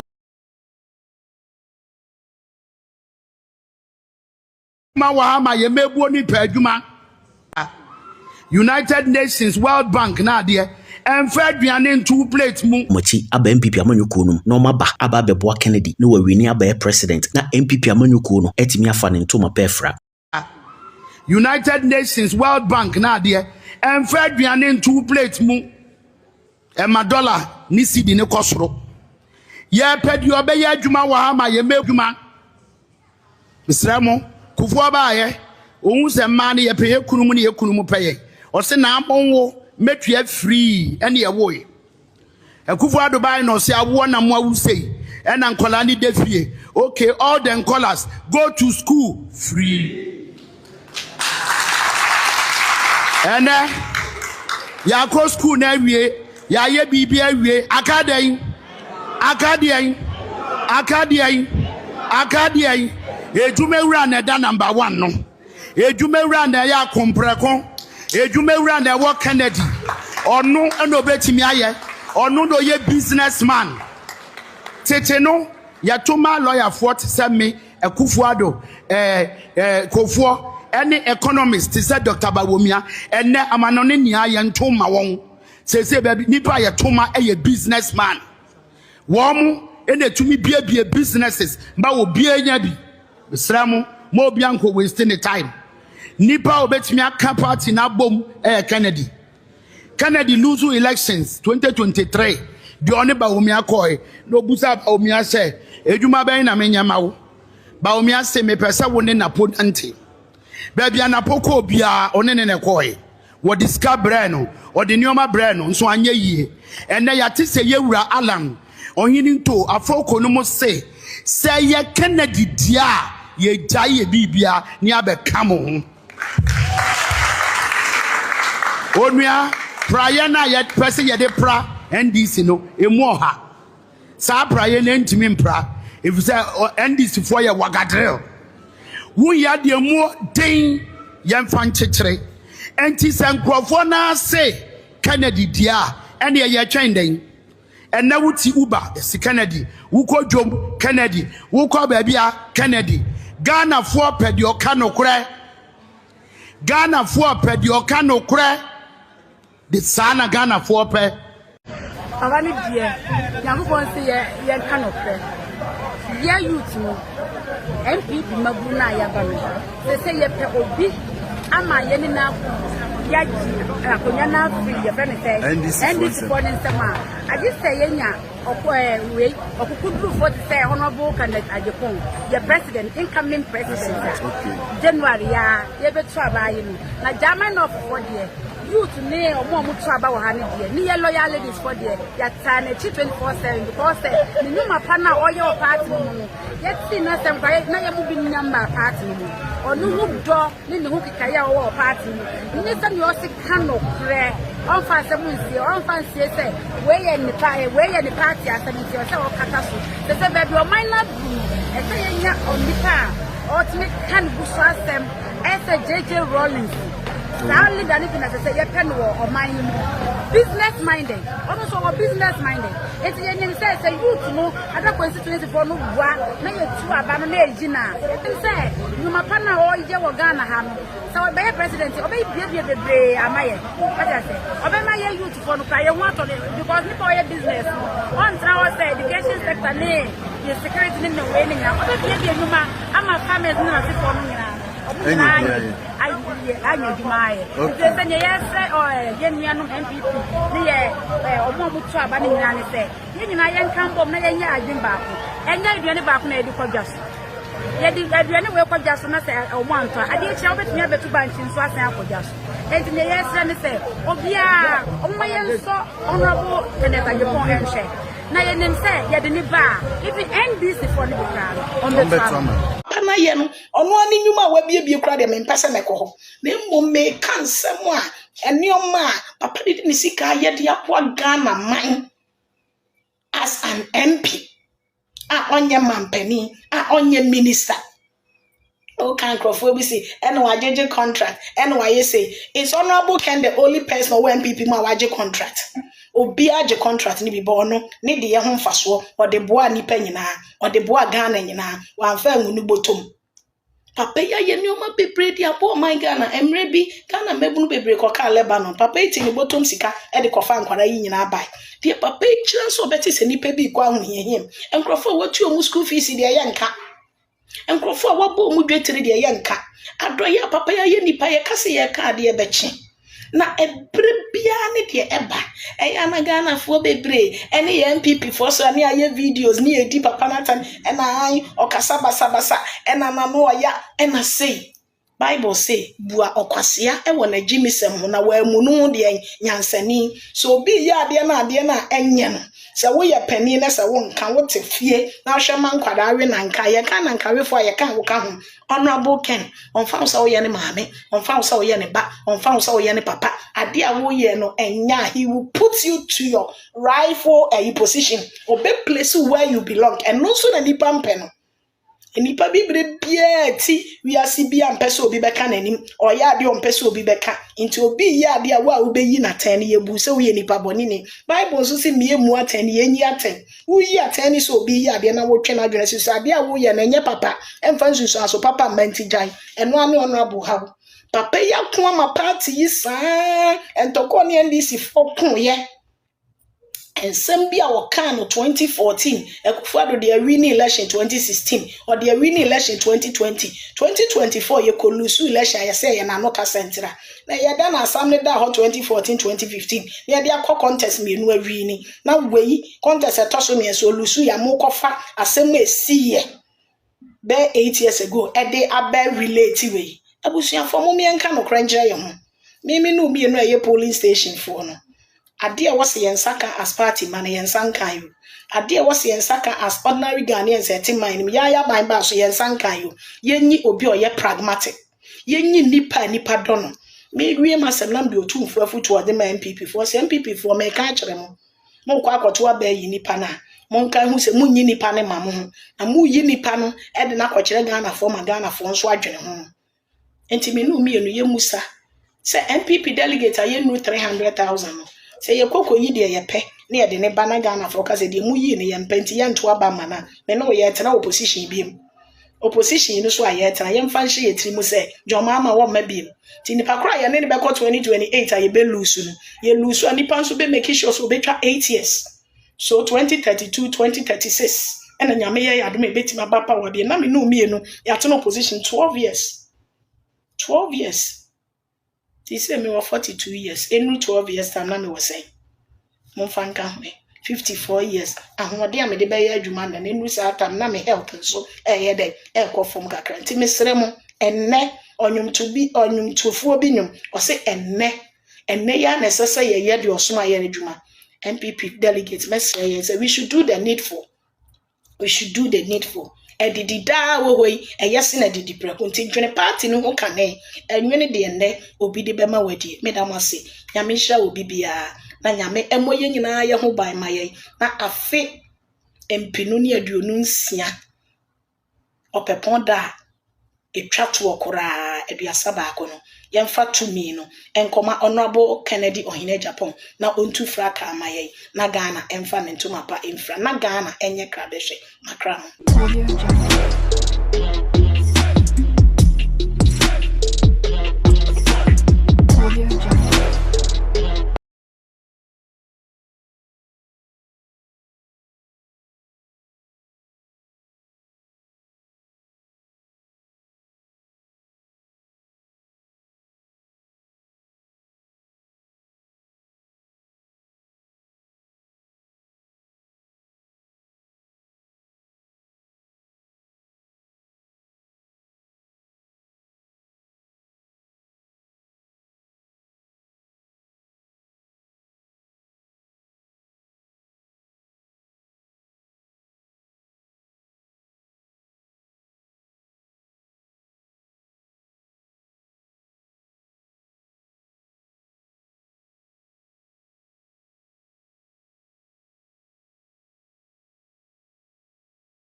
Abusian for me more kwaba Rejoice Media TV, MindShare GTV and Ken Lovers TV. Media no dey endorse be brebe bi obenye bi a share fakane di hono kwanti.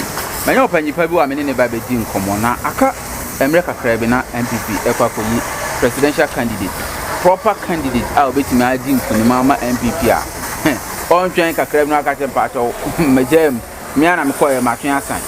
Enti yeni nkomo no wie no no hu be bia enkomo be kwakos opanyi mi fa so me di DJ na so.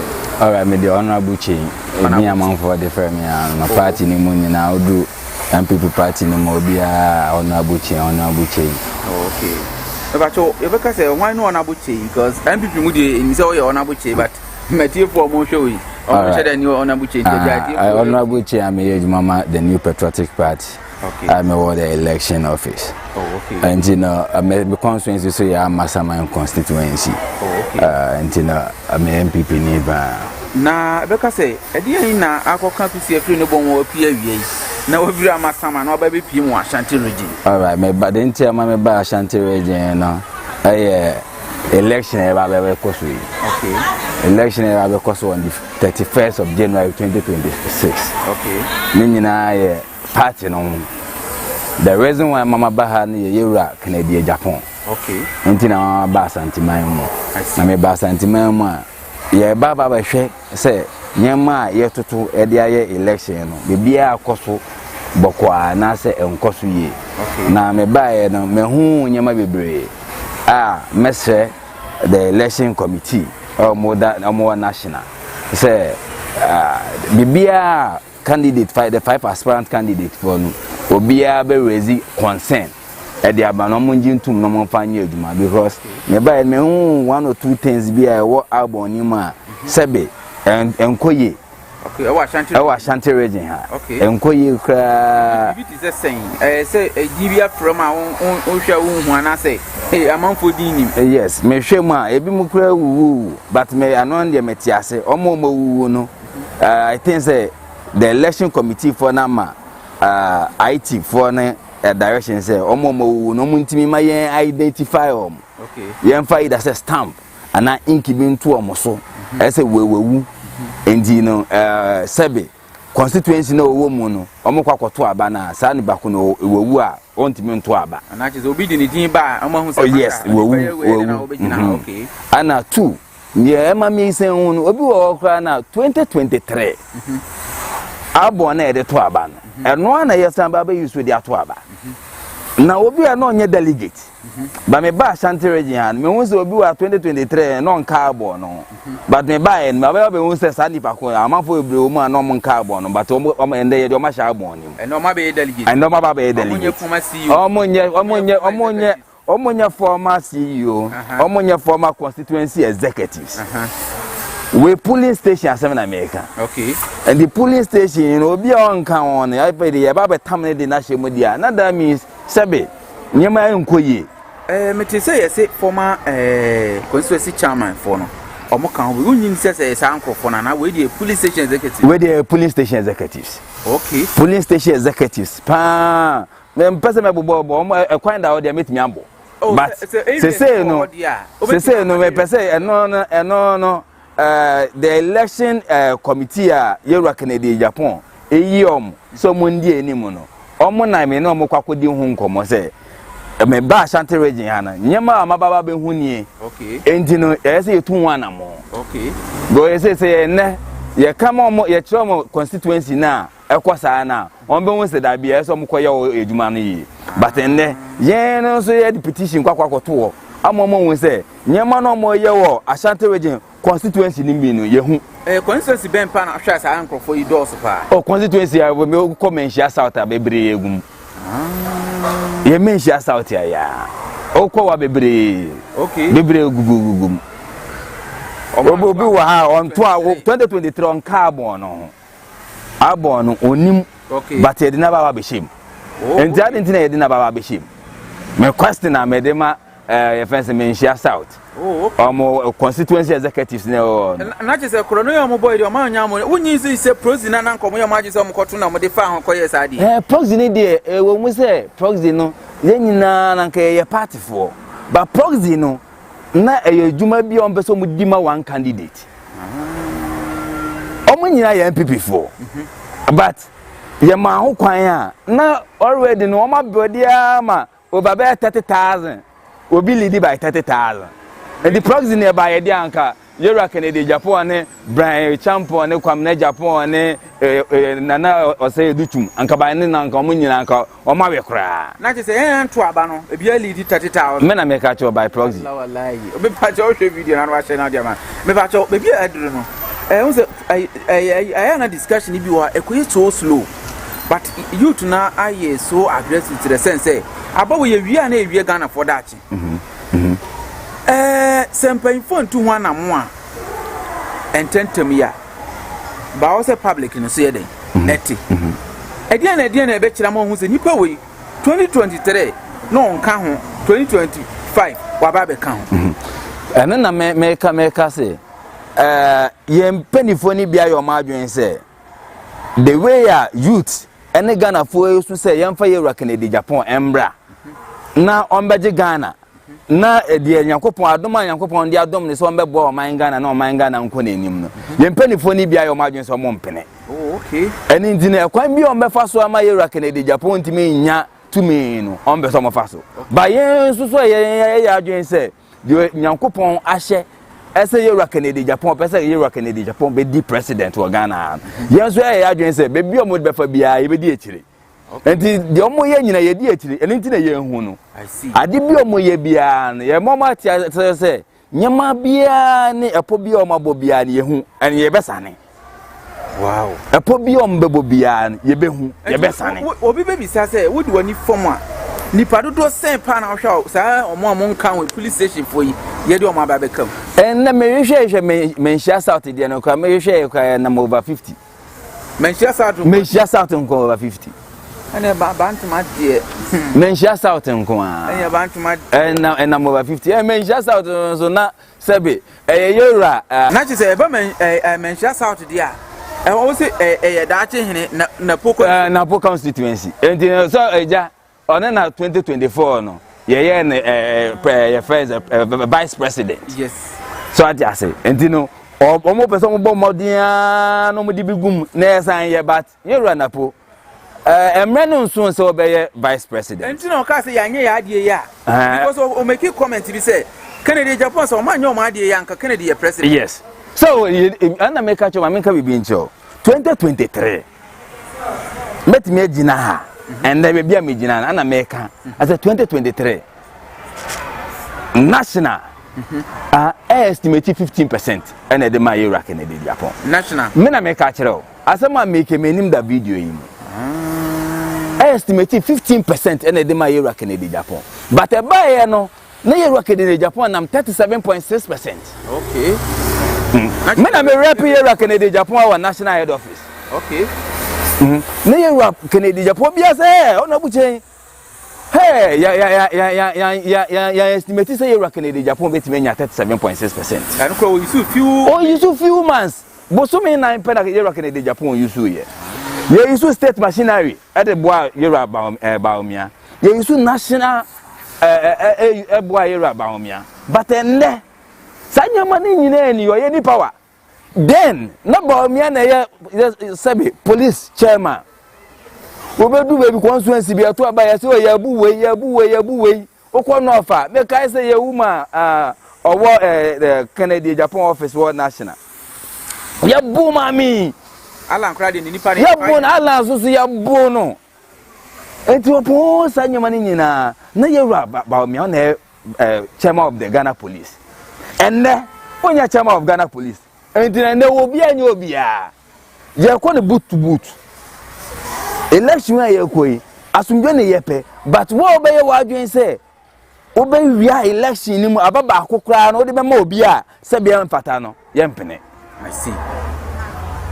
And what are you saying to all Kennedy campaign reps and all the regions because we feel Accra na be detective we ha e say you expect. Yeah. And asamba na waka kire across the country. And me message omo openi bia ye you say region bia ye dey show wonsa message say obe mentena office to anamo ekwo region ni mu na hwe albums na ye printed them no make sure say album na obehwe no audit album very well because ye nyanu mi omo ye omo adwen say chinchina Bawumia no mbeso omde ne ba but grassroots ana Ghana for say omo mpe Bawumia and you almost say e dey never 1 million times crap almost omo mpe Bawumia endu ne so ye na de bia de meka ene say yewra alan kojo chairman kama na sebe de de ye no ebi beto Bawumia de de ye yewra alan kojo chairman eno abi na ba beto Bawumia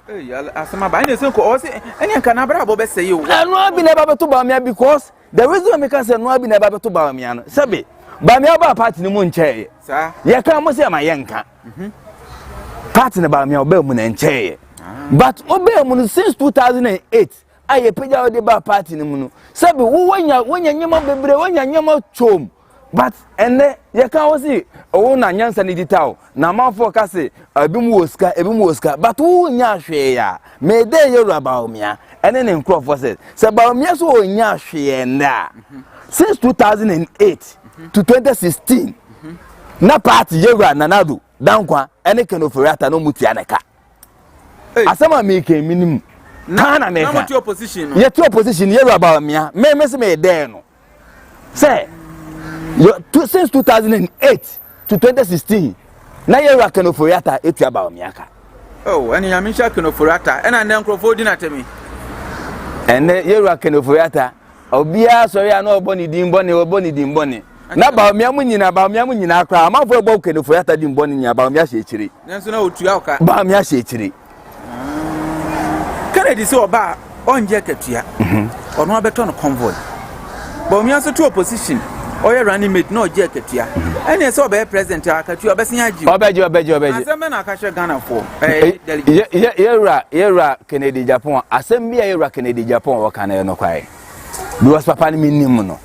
Ben na ana beka so papa yi de ondo nipa. Ben de pa na obo so papa we nipa pa. Na de meka ache delegate any MPP for.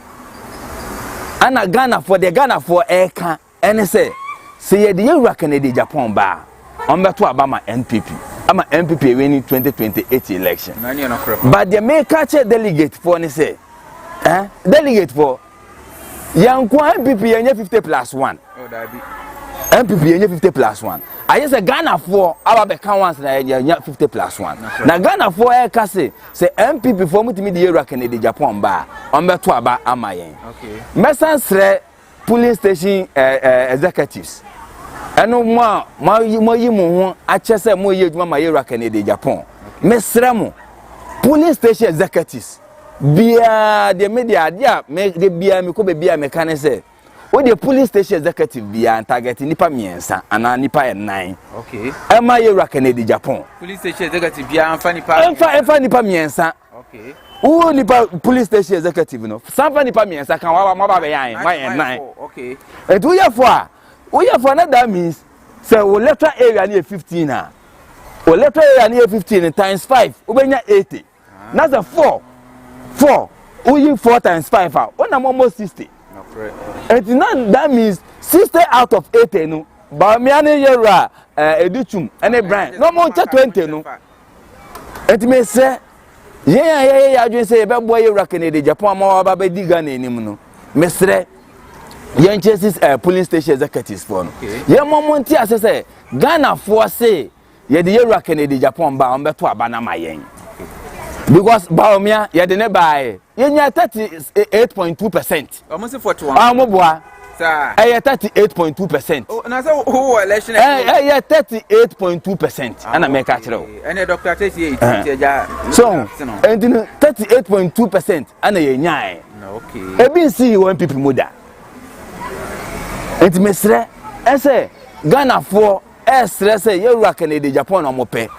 Delegate mesremo mesada mensayem esremo say muma yembo ye homodia on the 31st of January 2026 yekoto aba yenhwe number 1 na yenhwe ma yenhwe bebia apart from number 1 yekoto aba na ma yɛwura Kennedy Agyapong na Ghana ejuma mbra nyakopo adaroma MPP ayadibi since 2000 yɛwura kufuo the free maternity by. Okay. And I'm won't crack. I won't quala na sound quala only say sound quala so no benefiting from free SHS. Okay. Sound quala na yɛwura kufuo mom free maternity no no benefiting free SHS. That is no more 16 years. No more 16 years. 15 16. Nani omo and no benefiting from free SHS. And edu nkwala na say free SHS we university but ejuma ni yo. Yɛwura Mahama ana Ghana for kwakoto abama no. Yɛwura Mahama so yema Ghana for 24-hour economy. By the 24-hour economy no, udu baby enye adwuma. By yenim de yɛwura Kennedy Ohene Agyapong obetimi aye. Omeye president here. But o work so over 7,000. Omeye president here. But nyema o yɛboa Ghana ano edoso. Me won politician ni o Ghana ha. Sabi, what be a Jumati say you're Kennedy Agyapong? I see. But say, politician, you be there, me say, oh, Juma, and our father can see you're Kennedy Agyapong. Oh, Ghana. So I just enter no Sapapay, Yankupong, I shall say, Omba Medi Ghana so, Mesre delegate, as a delegate for no. A blue wa, among Conco to Abama, you're Kennedy Agyapong. Now, Dominion Yankupon, their domon, oh, Jumum, Bieno, Omo school, and no Masabi, Omo Timian Co school. But when you do more, no, nyankopon ka papa ya kuma no be di ade na wetimi aboa Ghana for ama njuma aba because and then I mean ka be intro according to the yetubi okwa amano ne a aban njuma ska bi enim bagana ha nko na aban njuma ska wom adentina kwala bi kwa akopɛ police ni soja obi timi gi ni 18,000 ni 20,000 and you so we are and the security is assured what you say but se kuro benyi a private industrialization na building ekuro unya private investors a omo no betimi aba okuro because omo na aba beji omo tax now the any etumpon but some private investors for no omo ni gidie o leader bia omo mba because me ni gidie o mo ya na di misika be bu o man what you say but me o kuro ni gidie o mo a leader na odi kuro ni nim no uni ni hu gidie a o mba what you say but o wo gidie o leader ni mu a o beba what you say and then oko Dubai ni Malaysia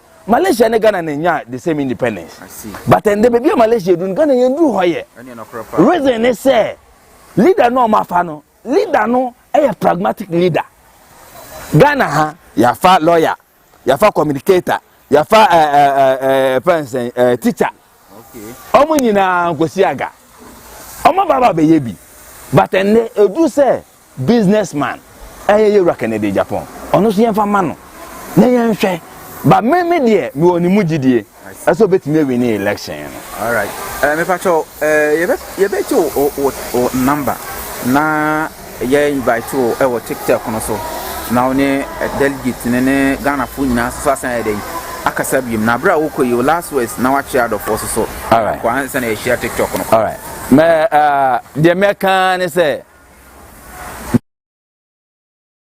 Mekwa kojina independent na nka me so ma ye candidate bi kansu be gina bi se wo kwa ye beje wa ma nso aye bi na eyedie be ntira ewo sade ye de ne kono a ye yi no ewo so otimi ye den edi nkunimu ankasa enya pipi nko a ne ye ton de ama no enya wo oba no aduane no a wo ye no kukuru nko a na bedi o no wa miena ni adini saa akonom adonko bites bi e de ababa beji wo ye de amoman ni nyina aye den atobi eti wo ye anu aye den wa ye ni ye de ye beyi no enya yanko a de anke yi nya Dr. Duchum ni sanke yi awie tieti e ba bi anso nya saa ye yi ni ayi nipa ni hu ni fi enkikawa ninimu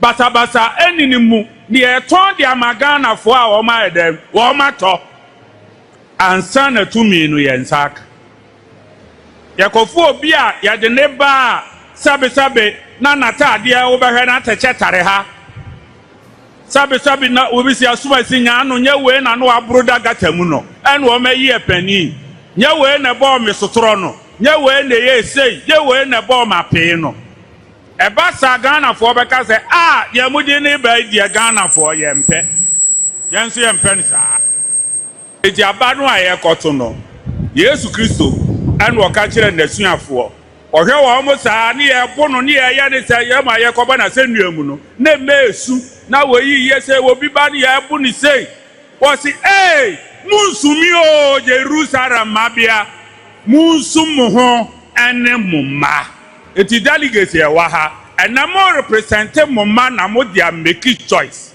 vote no enya wonko awudi o ye friend no legacy vote to restore MPP and Ghana and ye friend ben no amoko akoko legacy vote mo yare te sadia mo ya we e de eja mo ma ene mo nananom e de eja o man Ghana eno ni ade a ewo se mo ye de mo ye na che se ye adwene ye ma ho akwa akiri ye ma no enya nimudie kase ekura enya adwemba kase ekura ye se de odi echesua de odi kan nante na mpanimfo abonefo na ewo nkwada abonefo na de wodu anim ni nya de odi achire na eba ba ye nam te se enkrania san lai ampanimfo nye independent mra ye nya ye hwemre tenten ye jeda matusire sika ni na busuamu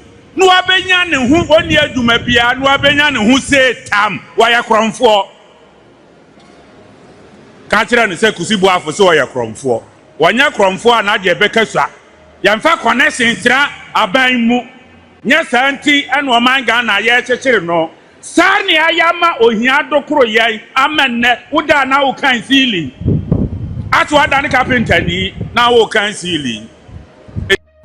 Right, tabusiani pa ekoti ne ni eyowura kwesibu afo nene ana etwagu no wodi aso do adwenhwe no be comment section ase ede amaye wamra yesi nkonya na yedi nsem no enso eho enkomo na yeni nkomo kwesibu afo zdelen o say party there ye friend say ye pay obi a wo clean a ne ho ni asem bia isi Bawumia wewu kure ha ndisi ono ankasa kwa campaign wutimi busa ne ngofo ne say we sure say ngofo abe o rare people na me send just a signal warning to Bawumia team ne say Arish Raj catch me ewo Peace FM ye nyina ye wo Mageri show so say omu be make sure so omu be wiaye enti be bia omu namu bia me ni di omachi oma omu team ni mu nipa na omu ni omu koye meeting etina ne 1 week ewo Eastern region Eastern region no omu ye meeting no ewo your friends say who take say ya ewo Eastern region no Eastern Premier anajo 9:30 enye meeting papa bia wo kwan omu befa so omu be wiem enti mon kanche maami je mensa ebi nso ko no was electoral commission mo nipa na mo ne call ye no enkofo no oma Bawumia team no omu meeting bi ekoso bia no omu likini out enti me dey me catch omu say am frama na ebo sisia no eboma yewura kompreko ba ku na eboma omu no yeti ase me Bawumia yewura kensan me maami kotena ne bus ne mu eni me hu omu ye wo bus ne mu nyina no me ka ho me ne omu na ne nam enti no me se omu se abawe no Ghana fo hunu se MPP mpanifo na ngaza ehunu se Smart Ghana update enkoyi mamo enti no party no epe win Ghana fo nyina agya tum se enya de ayede ma wa obetumi update ade na mo fo so catch electoral commission fo ni se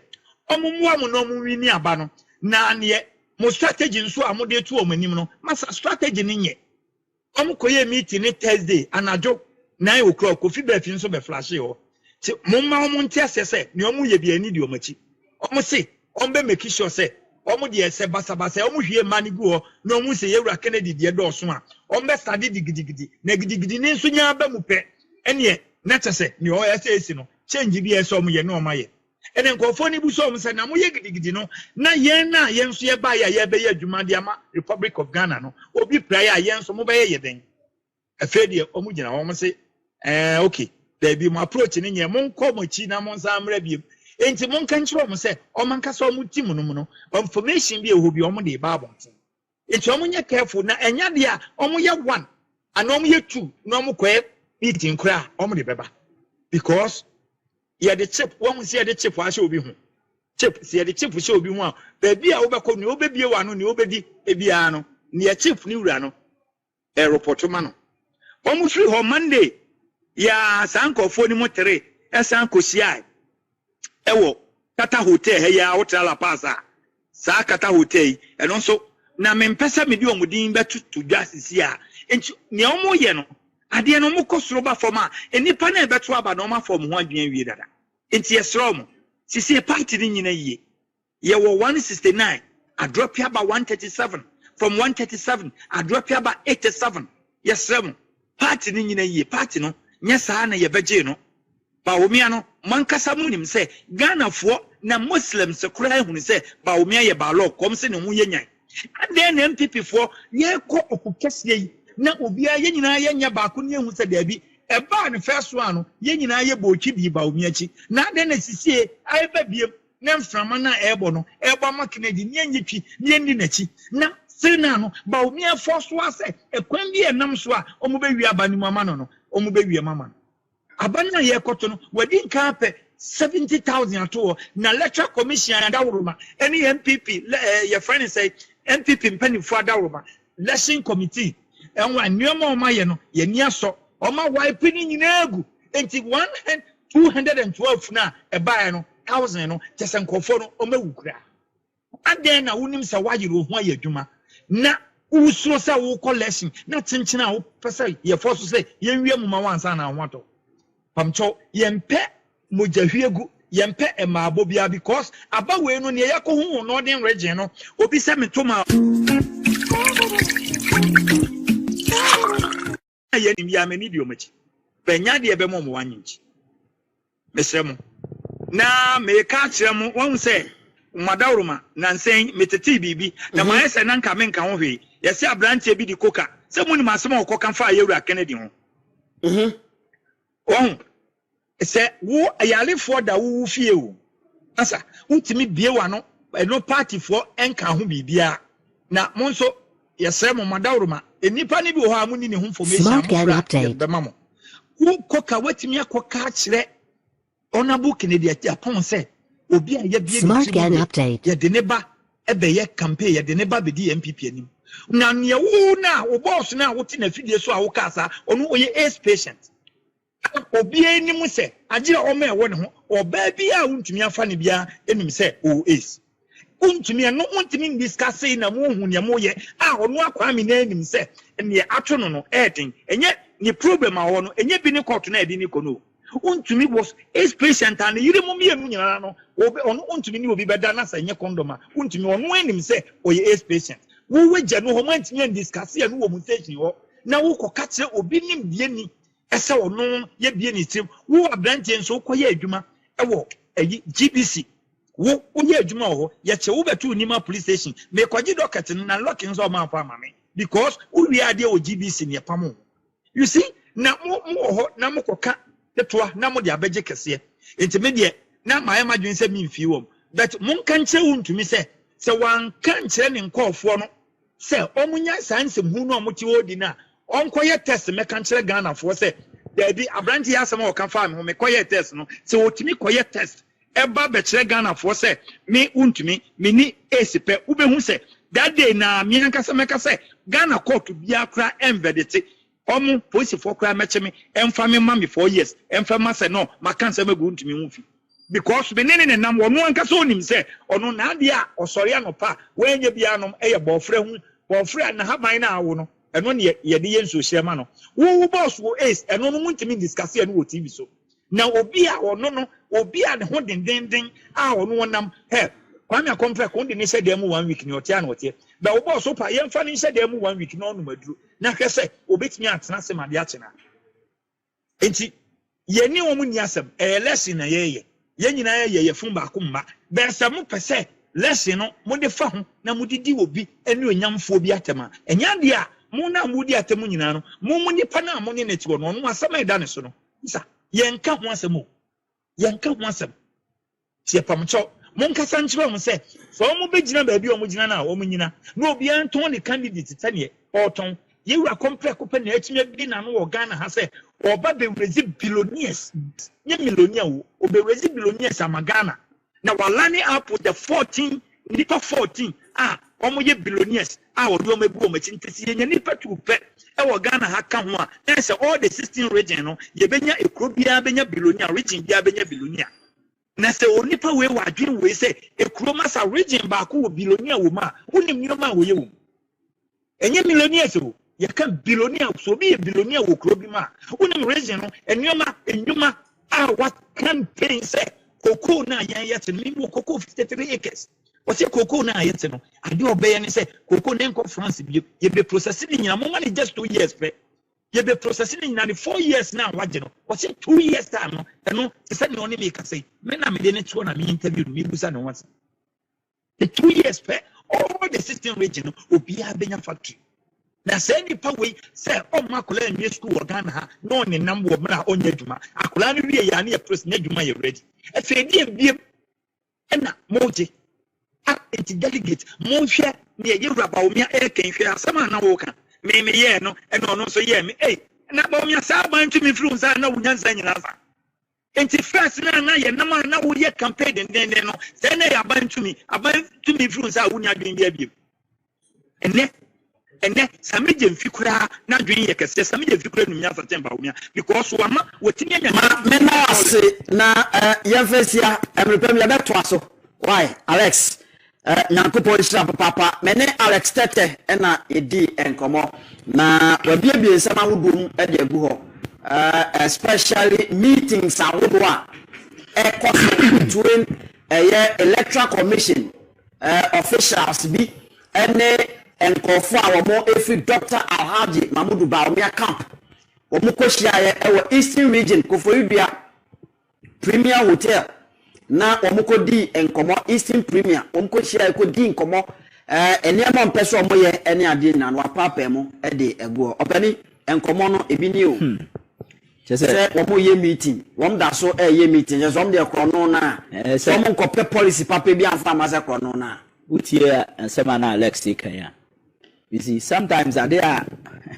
aya na oh yeah ya awangasa wonim ne se point now we say we did what are they planning evil no na otonso den egu ho benefo bubu say we akwa pasia odoma nkomo nyankopon ohwe to enti saa na ya omoye you see we are confident say honorable Ken ni policies no akofom it's on the ground na yenim see na electoral commission ye adwuma etimi electoral commission we election man ana 2024 TV na catch your Mr. Nkum de bia say who say MPP ni bia ni abreso besisi obi election ma na internal election eba general election a bema ni ho bema ba ko a MPP behia no e we general election ni de di nkonim abeje Ghana 2 million ne ono aboken Agyapong cause as chemistry see any ways and means sa sema Alex can say no krepa no kan ya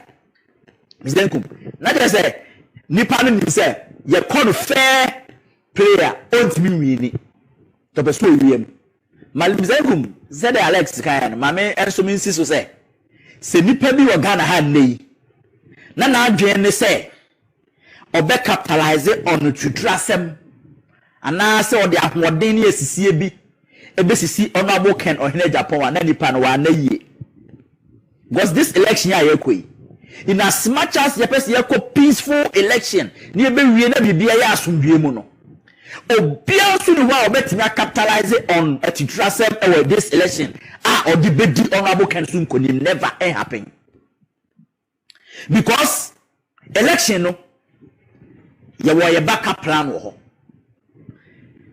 security assessor party no provider so ewo ho obia honorable Ken ebe yi ni so onko ni agent no so capable person okwakoye na adwuma internal security so intact enti say we electoral commission staff now say if you want to indulge in basamasayobia in favor of any other candidate na wadwen ehumenu no be say okacho on say me krafie say me koye adwuma o man kasa me kwakoye basabasa and obia okoto abama na mo Ken Agyapong no rest assured say your vote will be counted obia ntumi mfa to trust them sisi obia because abano ye beto na no pa no so kosi anwumre awia no mienu ya na ewie ye gina ho from beginning to the end ye be kan declare no obia kofie abasabasa ye bia nsi ho because ye need that form ye be vigilant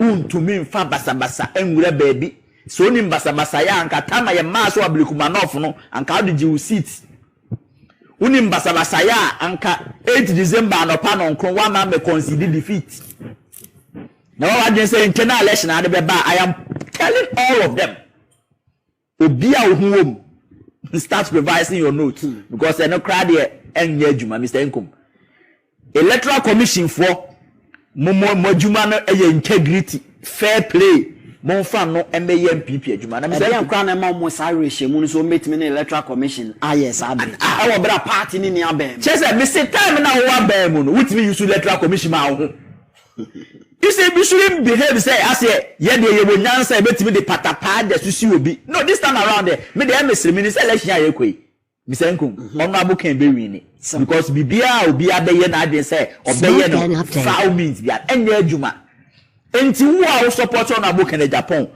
go and vote the here ne say one to abana honorable Ken Agyapong vote in there it will be protected ye bebo ho ban because who to me mefa kuntu na sese nipa na nto aba ma wunti no ye short na so nso na boken ye dɔɔso a wo de basa be ba na ka se ko ye twam ana ye nkan ana ase den no way Tama Carlos Ahinkra fa ballot paper we wɔ parliament kra ye gifi ni minimum kan declare it wo de opa bra na be gina o ka se wo de patapa na de ba so de patapa ba ye de opieto no ye de mra be woro na ya kaya ba no ama no aboken wadi ni nkonim mzengu me ho ne de ye sort any betimi asan yakobio I have seen it. Say he's going for the third time and he will win the election. That is it. Until say, until I make us say, maybe say unity. Now me breaking you be down here. Emma Ghana for TSA. Okay. And for the good of the country. Of the country. In a way. And in another way, so no, bibi wa actually. Baby you and my bachelor side the crew. When now who ya ne ye who bibi ebe ye no bi. Anase we de nyame aka. Nti ye hwe ya enye yi. Enkomo bi koso. I have seen say enkomo na koso am epo kra ye ya abo awie. Se poni nya bo wie dia ye ho hwe a. Sa na wo sisi. Na se pona ntimi amo anwia. Pona ntimi amo anwia. Ene ne ebeja ato ba still na de ye hu ne de sa na ebi hu no. Tiano de sanity. Asama wo kan de. Emodu pa. But this is ahead of us. No. Say how they starting no. It's ahead of us as a country. You know, ebedru baby no. The oil premise, the oil pay to me, the oil campaign, the oil ye ni nyina no. Beba be ye dem wase. Beba be obi ne ne yere ne man na dofo nkomo. Champagne e betu ne dem MP abonten. Se enya wura de mahunu na de meka no unity a obi aha no political party bi enye ha no se de me mahu no start unity na angel for kofa Roger video we eba abonte se prophet Roger bekan enya unity ha ho enko campaign ha ho for sika to no de nyame aka ne no ane ha ho na etwan be 16 years and sana be a sikano wako akofa dia baby because abeje nsemu. And I'll say it will be for the good of the country. It will be for the good of the country, for sure. Abusia yane as usual say we nim se mekase akofa Roger City International bafi ha. Enti yane Prophet LD Roger ene ebon komo enano pay. De odi abebo mu de age mensem minim se also age wonsem bi. Nyame adom Ghana for other romantic. Bibi ekoyi ene ehumobra Ghana for die hunu yewra kompreko Agyapong ene MPP amanyoko ne nyinada mamfa fidie su na menchia election committee yewra jo wise nhihia ode to ho no nim die mehu se oba DVL onora ma DVL ebeye DVL yewra jo wise onyamisha na nipa bia wo firi wasimu eni wobusia onim dia ode boa MPP na agina na so no mesese o ma aka nyina so o mon support na mpenifo wo so no momwa na monye critical meetings ma party no ehunu way forward na yesa o moye ayi bitimi aba aben mu nse ye obi bia o mata say mo putting it together na party ne ba power no monyere mo because monim say NDC omiye neighbor MPP omiye NDC neighbor two of party ni nyina no obia nya atamfo but omiye nkofo a we ba na we yako na MPP will record e wo krom ha NDC nso will record e wo krom ha MPP mon kai say na munhunu mochi na munhu mon hyehye mo niema ehwiegu ye no baabi a ye be hyehye free na mfa fidie so na menchi amira kompreko o ti region o ye jumatin ejuma na o ti sabre ye ko Alfred Obin krum e wo sewi babiani yura Alfred Obin me bona basu chiano kese pa nwumre ye na ekọ no Saturday ndi yura kompreko san na chi na me de me da ho Sunday me to Sunday kura be 8 because Alfred ye minipa na Alfred Obin yi a wo ye no se wi fo nyina metu chema mo titiro ne Kwame Karu Kwame ye sehwi yoso oyo hene ewo yoso kwame de minimum ne be 30 years me kono oti afredo ben hola ahemfu nko an etwahia na chese men hu ne kura no frames yo kwame kuma se kura midi wo na mkofele ye na mebusa wase nti kwame keruba bi a wo bia no oni wonu amisanyame ene nkofu nyina no michia mo sahwifo nyina omo ye nipa oni omo nama omo wo do papa omo ye nipa papa except only Ira Bawumia kwa na ntimi ahwe afredo obenso oye nipa papa oye nipa nyame nhye obi bia na onhia oma nipa 5 na ejina na se nyame ahoden se momu bia ye ntiatere nchem so obi ka obi ese obi anya ne campaign se ne tie na minim se MPP will bounce back na me fa kwenye so na media strength of eye adwuma ma ona boken ne se menya into kakra bia me hu se nipa ni bi mu ho a omode information free Kennedy ho edeko Bryan omde bi free ho edeko Bawumia omunjai me mpese me bobo nkofo din na me mpese me information o strategies no omode yes munjai pam chopa because ya brepa ansana edu ba bi eden no munyina mudwane koy yen kakra bi ne ye adwuma yi ma kena ntine no ya hyada wochire ene ye hwe ne o ma ekoso ntie pam chow yen nyina ye de unity no ya wonso wo Bawumia ho a enfa information emma Kennedy ho wo educhum ho a enfa ho information emfemma enye you can say honesty and as any day. Enye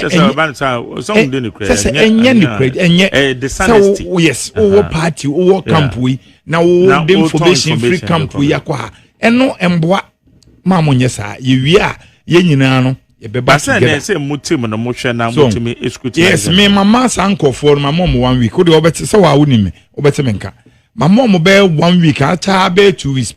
Me expose o money me nyina mo keka nyina me bobodin one by one nipa we o buy no onabo ken we wo no nenam say na oye say no oye we leak information de ma we oye say enye ntimunjai na yenye campaign solid na emwa because Ghana for ye willing say omo beboa yura kompreko na me fa kwenye so no masre businessmen o me ton cars amo import cars spare parts aboso kan o kan shifo kukumpefo mokolafo edumfo magazine railways mbodefo ma munyina me de maze sade am de to manim se ma mo ye business fo ni nyina no mu hu yewura compre komobo na enframa na ebo no ebo de ama no nti mo fa mo de nka ho na mu hu se ye ni politicians ya ye adwuma wo krom ha che this is a timer yenya businessman a wagina nti all pa me introduce ama businessmen ne say yes, some businessman be a control nipa more than 1,000, 2,000. E be crack control be 5,000. Inti muna muman kofu skanom kokotoaba. Inti munu yana de bia wo yiska ene wo yesei ene wo yesei hospital ene wo yesei munim say it's not easy. So bibi timi yi wono ane personal money $6 million. Say you rather despite munam hu say yo mo yi yesa ane man ne wako yesei ene wa donate we ene wa yesei. Businessman bibe jina ho no obeyi seska no so me di si ade we dia mo man since Kwame Nkrumah time ye hu businessmen nkofu wo kroma ye politicians a wo se menya me ho ntimi de we nso no oye ya no de akotofie wo America no akoto Germany no akoto Canada but ono de wo se wo invest ni nyina wo kroma ene nkofu wo kroma enya adwuma ye ene mranti enti businessmen am wo kroma enya maweho se ye maba we nam no munya adwuma nye kohwen kofo a se ma wale wo nyina no emema nyina gu prison ene ya me si se unya 500 Ghana bi hye wo ho ana 1000 bosumi unya wo de bosumi bi atofa nsawam wo kuma se afa prison yard ba bi obabia na fo ani kohwen mranti e be wale maba wa e wo krom ha no omu nyina aiden e wo prison e ya homte enti obi ba no so oba no de njuma all the system region krono so beti o memma ni bebre ho anye omo pese omo bokro no but adwuma ai ni hontia nti ye besre say ye pamcho me de minisio na ni businessman because minim se me e bia me office metimi afa nipa be 50 na se obi ono so ye billionaire no na Kennedy asem a waka ni campaign ni na me interest wo ba kumu say o so be raise billionaires wo Ghana ha na we raise billionaires nso ama party no many just masa we are talking about billionaires now what can what can they but na you be say ne obeka ne ye nsonko ne ye no say yes my Jerry o ti we yentimi mfa wo ye fa wo say obi ebia media station bi na media station po be no okroma so chen despite media na me ya mi na obi fa wa onim say watra konso anim o na wo enkokọ na wo konongo wo ye adwuma wa ha ye adwuma ye very free ni nyina na nipa no say wa wonim ndwuma wa ye e wo kroma any factories into so kasa wo say wa line up with nipa 14 billionaires e wo ne back omo pese akatu pe na chese billionaires na ba ku bia be fa one region enti se wo bi mpo wo Ghana ha na ye wo nya nipa tu kura ye billionaires wo Ghana ha no de omo ka 14 ho anya 16 ba ku bia fa one region masa se wo region ba ku wo billionaire wo ma Majeri onim ensunsan so edeba emma omane home ne nije sem se ye cocoa mi okoko so what I say me wa ba more than 53 acres of cocoa ono Kennedy say oba cocoa yem process cocoa biem enko France biem yem money 2 years pe nti nije sem kese pa say me say a businessman say wo kroma say mommo munua no na oba me de Majeri ade ya ma hom tene say say me hwe Donald Trump ni appointment na me de compare Kufuado appointment na me de compare Mahamadi ya ye de agro bi ne ye di obi a tese woni kapre woni hwe ye ne amane position kese afisi ka no fom no benkum ni nifa na nkanye sa anka be ye dan ne etime de MPP a minim ne de obi ni kunu ye de oma kwa akotum ya hankofo be ma ne oba no abom Jesus Christ MPP e de oma kwa akogum na ne ba no wie school eko university wie ko ye ni doctorate eko ye djuma kese wie a etina bi no de ne yebeka na yaka say no ye de say nipa ne ba ye be den ene yetimi aka say sa akola no na okosku ana ne classmate for abeka say o papa ene o maame ye de omo nyina akokotum mu e wo prison ye de o maame te say family no ba ni free mu family na be ma ni free mu akola no ni classmate for ni namfofo te say wagu obie no mase wagu obie no mase nti yesre mpamcho say MPP baby adu no aya homte nti monkasa mon geji mpanifo a won neck esoro ho me hu say raben ene Tuesday ene Tuesday ni ase neck meeting nti minimpa say omo ye meeting bi aba minim ne esi ebia me wi an me find out ahwe meetings na omo ye no say council meeting or say whatever omo call in last week say say prozi na ho na omo so yes omo nye we nti yes MPP for say ma munim mo gina bia na MPP mpo de nkatete ayenimi ko omo bokro no waban mu mpa ko omo de nwoma yes say mo yakra chefo ko omo de nwoma kobo machi na mo de mo waban ma mo fa bibi mpa mo de niam ne besie na ban ni nya 2 years 3 years ye wa awodea mo waban mu anam de scan ye nioma na ye show off no obi hu na ende MPP na magu MPP enu masese nti mesre say Ghana for aye ready say omo ni madwuma omaye na Ghana for ni su ni madwuma NDC nso eye nti eni mo bia na sese sa progs and mono obi asaka ne your friend is album amode beto aba Majeri obi asaka na fanity ne wo mse mam ga za mo album yo nanka enipa ni nyina ye 212,000 delegates never to abano and omo ye unimade aba omo ye omo ye ya na de no kudu 280 1,000 Majeri take it from me Jaini Okano. Messi album the one of come east. What they talk as politics and one in the air now. Moke kan won. Yo, what they talk as one Bawumia Messi.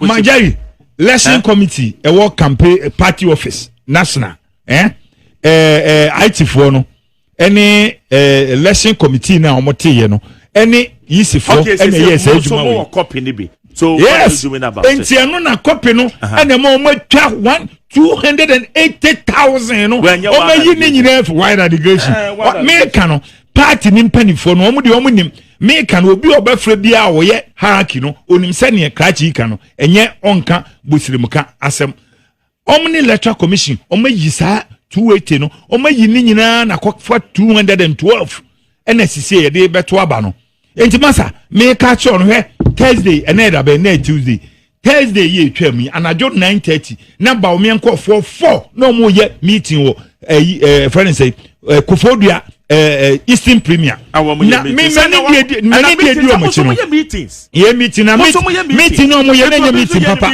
majari enura nipa 3 kata hotel na the same cruise no so atibako na say so crop anymre no mo ye meeting majari me say na the way ahana me ne arisraje teno ka kire me say ye bewi o ene de ogeya anu hu no yo me dem fan serious me say me de mani mo album ade na chisi majari krom handsome na ye kan na mo album ni na mo kodu baby na ebi ni wanya wa dance no tina hona kasa o kasa sana politics ne te mami kasa mcho election be bato tie election is transparent yo obi ye ni meeting na wo fa ho ben emfa me ho because wo meeting e ba affect na wo don koyo meeting na wo strategize ye call no hu obi say papa me tuma wo hwe ade ni nie me tuma na thank God say validation no Kennedy obi kata na ni amu bewia no amanu asem na ko Ghana me ne interview o say Nigeria ma me ka to election dey wo da ye bewia it will be a year that Baba go you. That is it. Enti men kasa ni asa meka no minim de meka na. Dem say dem kan say di Baba ko pe no say oh so be ye beat na. Ma ye be first one na de na amwa mo. E na elike say na mo pese mo rege say mo pese mo wia.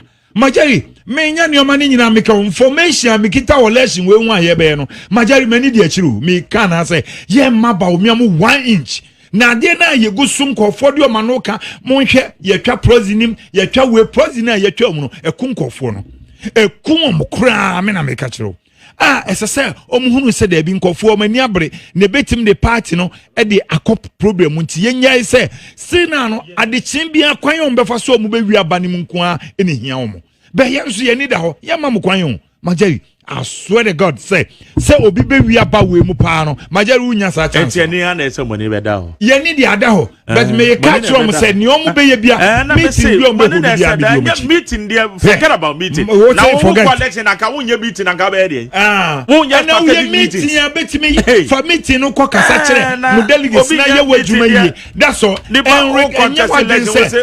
mo party ni gina ba bia enya edi problem obre party no monso mo de an say ye pe we sabin se be fa so ye be wi anko a what kind of life is that we say means ye be wi anko a eno ye den so what I say majari unu obi collection or more than 70,000 dawa u fin say ya de ketwa so what I say me catch say 280 e ye den no matimi arobu ni nyina afiri ho no matwa ni nyina na aba 212 okay why na ye because party MPP for election committee yes eduma no discrepancy discrepancies be me no me go me na nya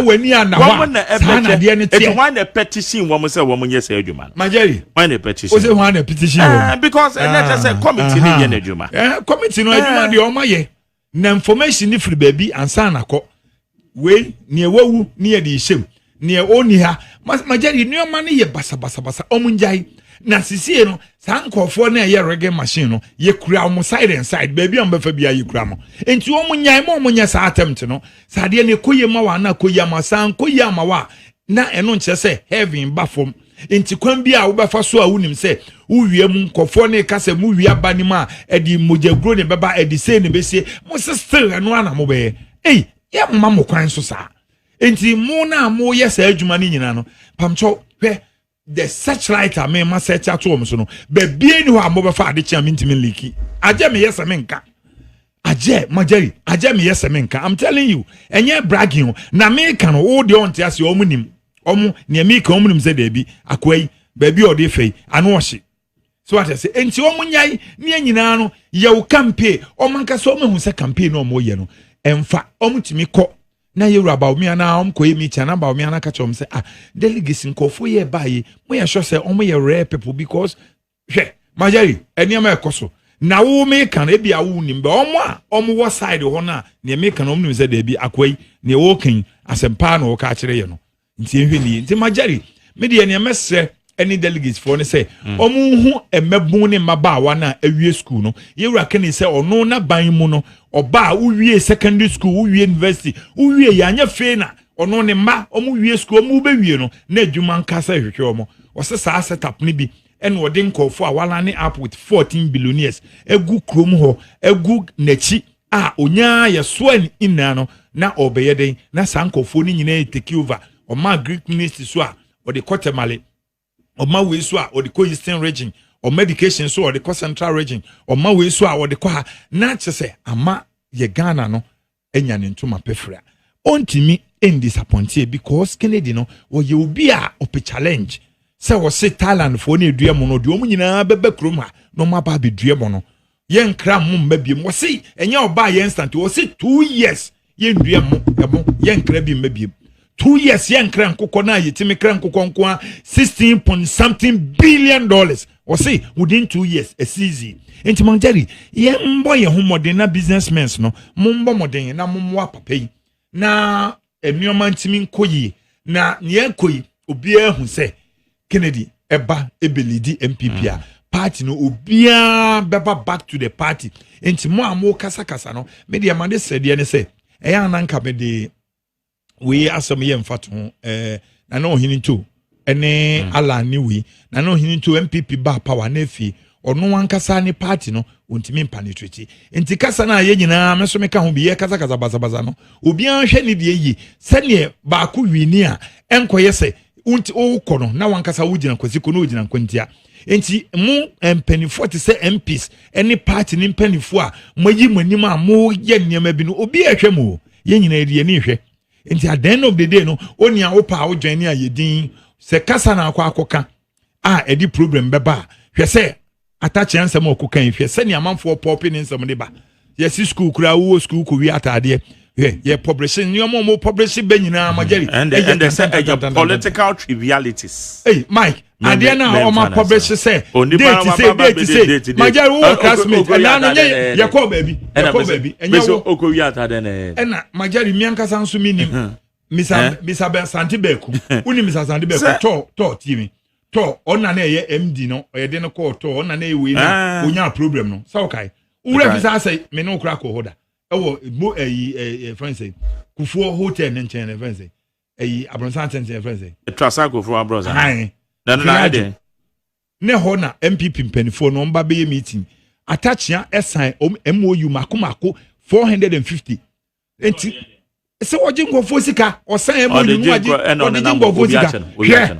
na attach na momo ya politics am ke kan sem say na maja do ka say akasa na kan sa keke na nipa be so obi ache na do fin za attach o so wasesa sika wakobi say dia wo ken abai MOU o sign no na obi ache na eti baba onu nim so meche onu akasa nim so meche for mu wi na mo ba be pre unity o unity mokeka kan say we why o majari na me na mai ne why no ne nkofo e de be kan nia ye ma wa ban dwuma ne se ya nia wo waye no eno ne nkofo be kan nya ne me ma ye o enti se unim se wo ko serve public ne dia Republic of Ghana no na wo so e ofu ne wie ne de Ghana flag ne show nsa oniema wo ye nyina se wo hwe ne papa bi nkofo bi ti Westland he ya ye fe ne Eli o ye foreigner okita more than $15 billion no de be kruma attach per kwan bi so ebeduru manim wa gia kwa ni sika nyina se wo ye lawyer dia wo kan allegations all allegations have been one that here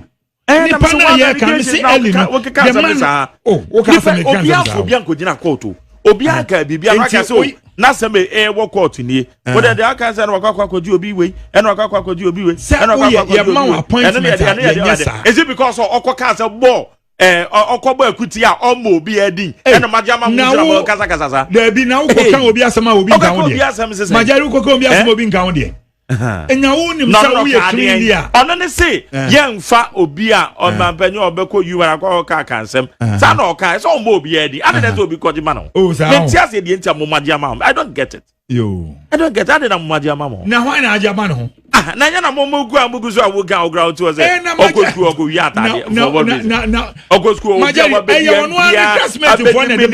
abe obi anka so ogo ata de ne ya de so ogo ata what is that me no won say what is that oyo obi a nanka me mpese nka me di ne ho nkomokura be won say wankasa no wo ho a oni ye ne wo ye wo kroma bia Majari ye nyina ye wo issue so ne obi ye bia ba bia wo nam bia nipa de o mani hwem ne wo ye wo ko school no bia wo ye adwuma ne wo ye bia nipa de o mani hwem enti wonya ba public domain ma na wo ye bibia just be careful na hwe se me de na maye uni krom ha na Bawumia kokan dole yasem dendenden e ba issue adentina dole yes anke ye anamanfo e de take Bawumia enti se wo nyambe public figure onsem bia wo ken na nkofo e chro omo stampo omo de to enti se bibi trigger enya de amanfo be jawo se ko free o ye wo krom ha wo hu Bawumia sem o kekan fa ama ho ohia na amanu meaning the Jan campaign platform ohia na amanu say last minute no eni se friend so ne mahama megina wa no wana hwensama se na chesem se mehu sa akonwa no the presidential seat no oteso a you and the vice president na MC tumi wom na me manje ani mpo se nka Bawumia be free akonwa so na kasa kora de ka fi hunu ka na hwensama popi ba enhyem kunai nti media ne me kan se me marketing na meye masem nyina ne se enkofo ewo Ghana ha omonhwe Yura Kennedy nsema woka ye nyina adwuma wonya adwuma wo ye bema no wai ha wo kasa obi en respect wo obi mu nti ye mmabunu ni nya adwuma nye ye mbie factories se o papa yaba na se 1 billionaire abefi me region Majari enkra ha tena din I'm telling you send me come ho wo be sorry anopani wo fufuo na mo de aduane tata na che se wo ye comfortable Majari enkra ha efra no pa bepem samri mebe wo be no masoma na wakoto indomi enye se osika nso hwe obi abotomu so what I say enti no enkra ha setena no esenka ye regions ni nyina na nioma a wo ye bia no hwe me wo mpreko me wo nkokɔ me wo mponche me wo wei nenso wo be den ja wo be kasa obi finkra no akotena ɛhɔ ana Majari me wo preko bi kura me just say ne aboa ne si o ma isi ayakese no obi no nto preko ana uni adamfo preko mini adamfo bi preko okay hi ni Zadwa point na ye ne go Alex or ye Citizen Ghana leader and founder member of the Honorable Kennedy on Agyapong the team it's a monama mo born to one ni ade nyina se hwe nim ne ade amoko ye amanfo budget Honorable Kennedy yes just a bomb budget no so na amumu say adwuma no for so reflection enye bibia no budget so ndwuma no papa komo die papa brantie no emrantie na nkwala wie school na tramo ene obehwe kwan ho ofa kwan ho ba bia Majari me nje appointment o Kennedy o me pa appointment be pa se ye behu se Kennedy abe president emrantie gina traffic mo ton ade masa mo bejai no mo paper glass mo beja akoye adwuma factory Debi ye wo say ye kroma kra Majari emrantie o form so mo nye cleaning kra kroma bon Majari ntutu kwan won se Ghana bon hwe ye young guys yi on betimi aye adwuma hwe no an say emrantie nyina mo mpadwuma wo behu na bi gina traffic im na e wo say o mo pe quick money ni amane coins Majari hwe se ni akra na si afi na maje se me o bus stop bi enu e wo kroma me hwe no wo de eniema kosi wo se ton ade wo ne obekọ ba bia no mu yi niema ase kroi eni pani enso MC fo ni MMDC fo yi so wo hwe ne papa yi ka che delegacy a Majari very interesting waka che say oni amanfo anya social contact omo bia chiro ni din wo do telephone number wo de wo email wo de wo bibia wo se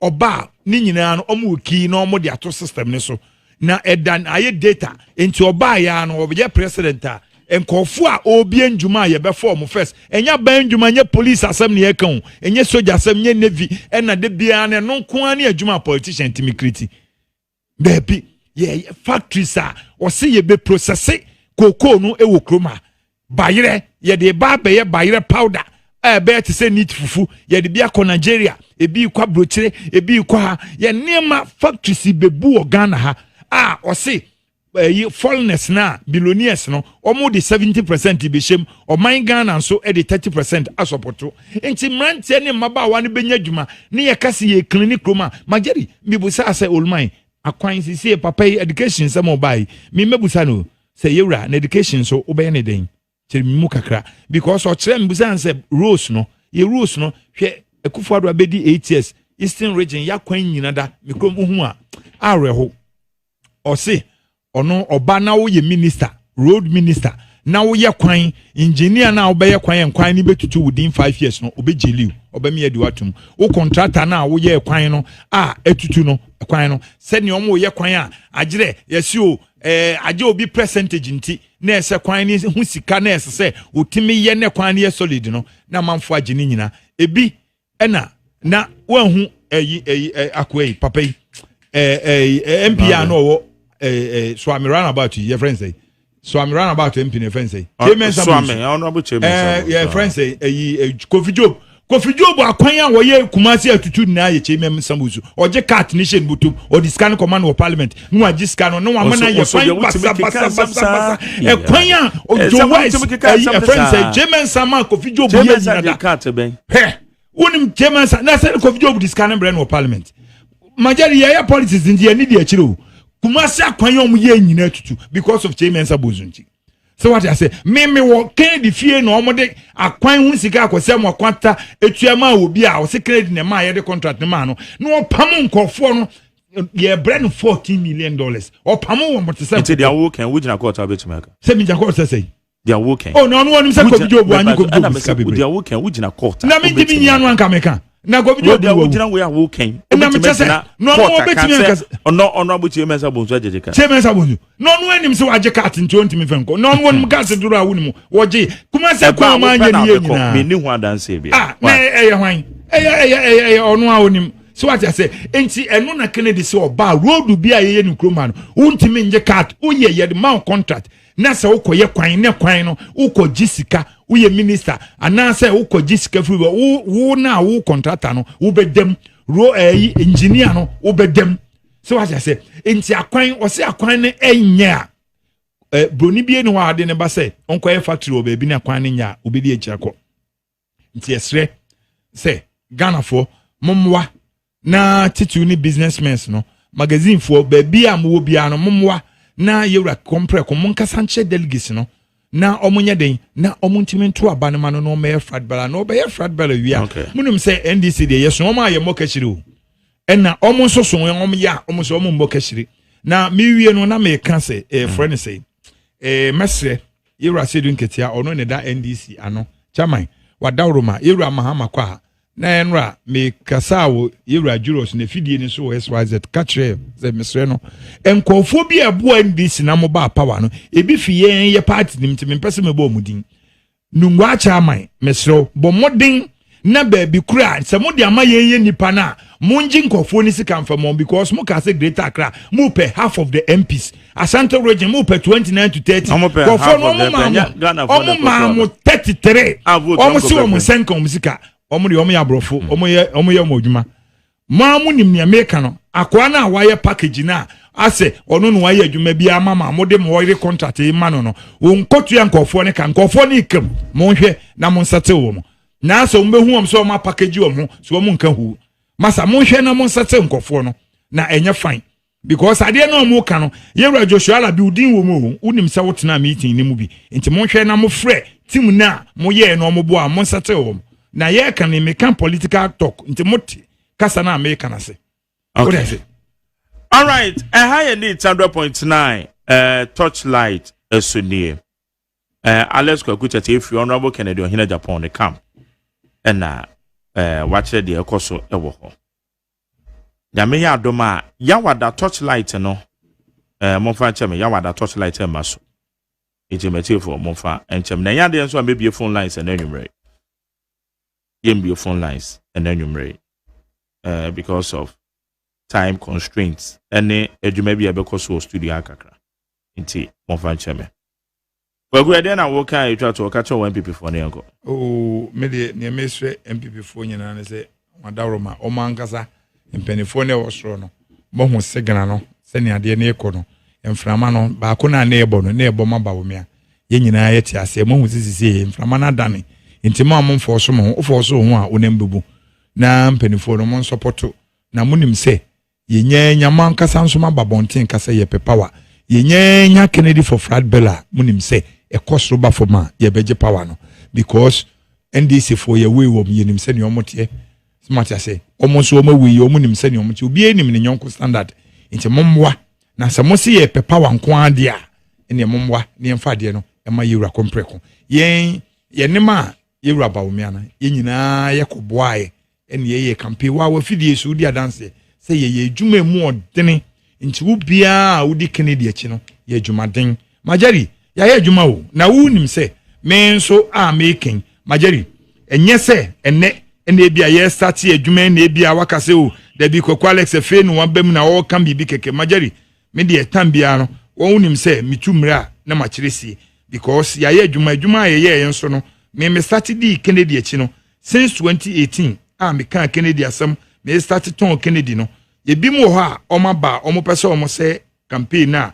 omude information ko ohun ye gina ma bepem na ma affect ye dwuma kura enso still na no ye da so majeri we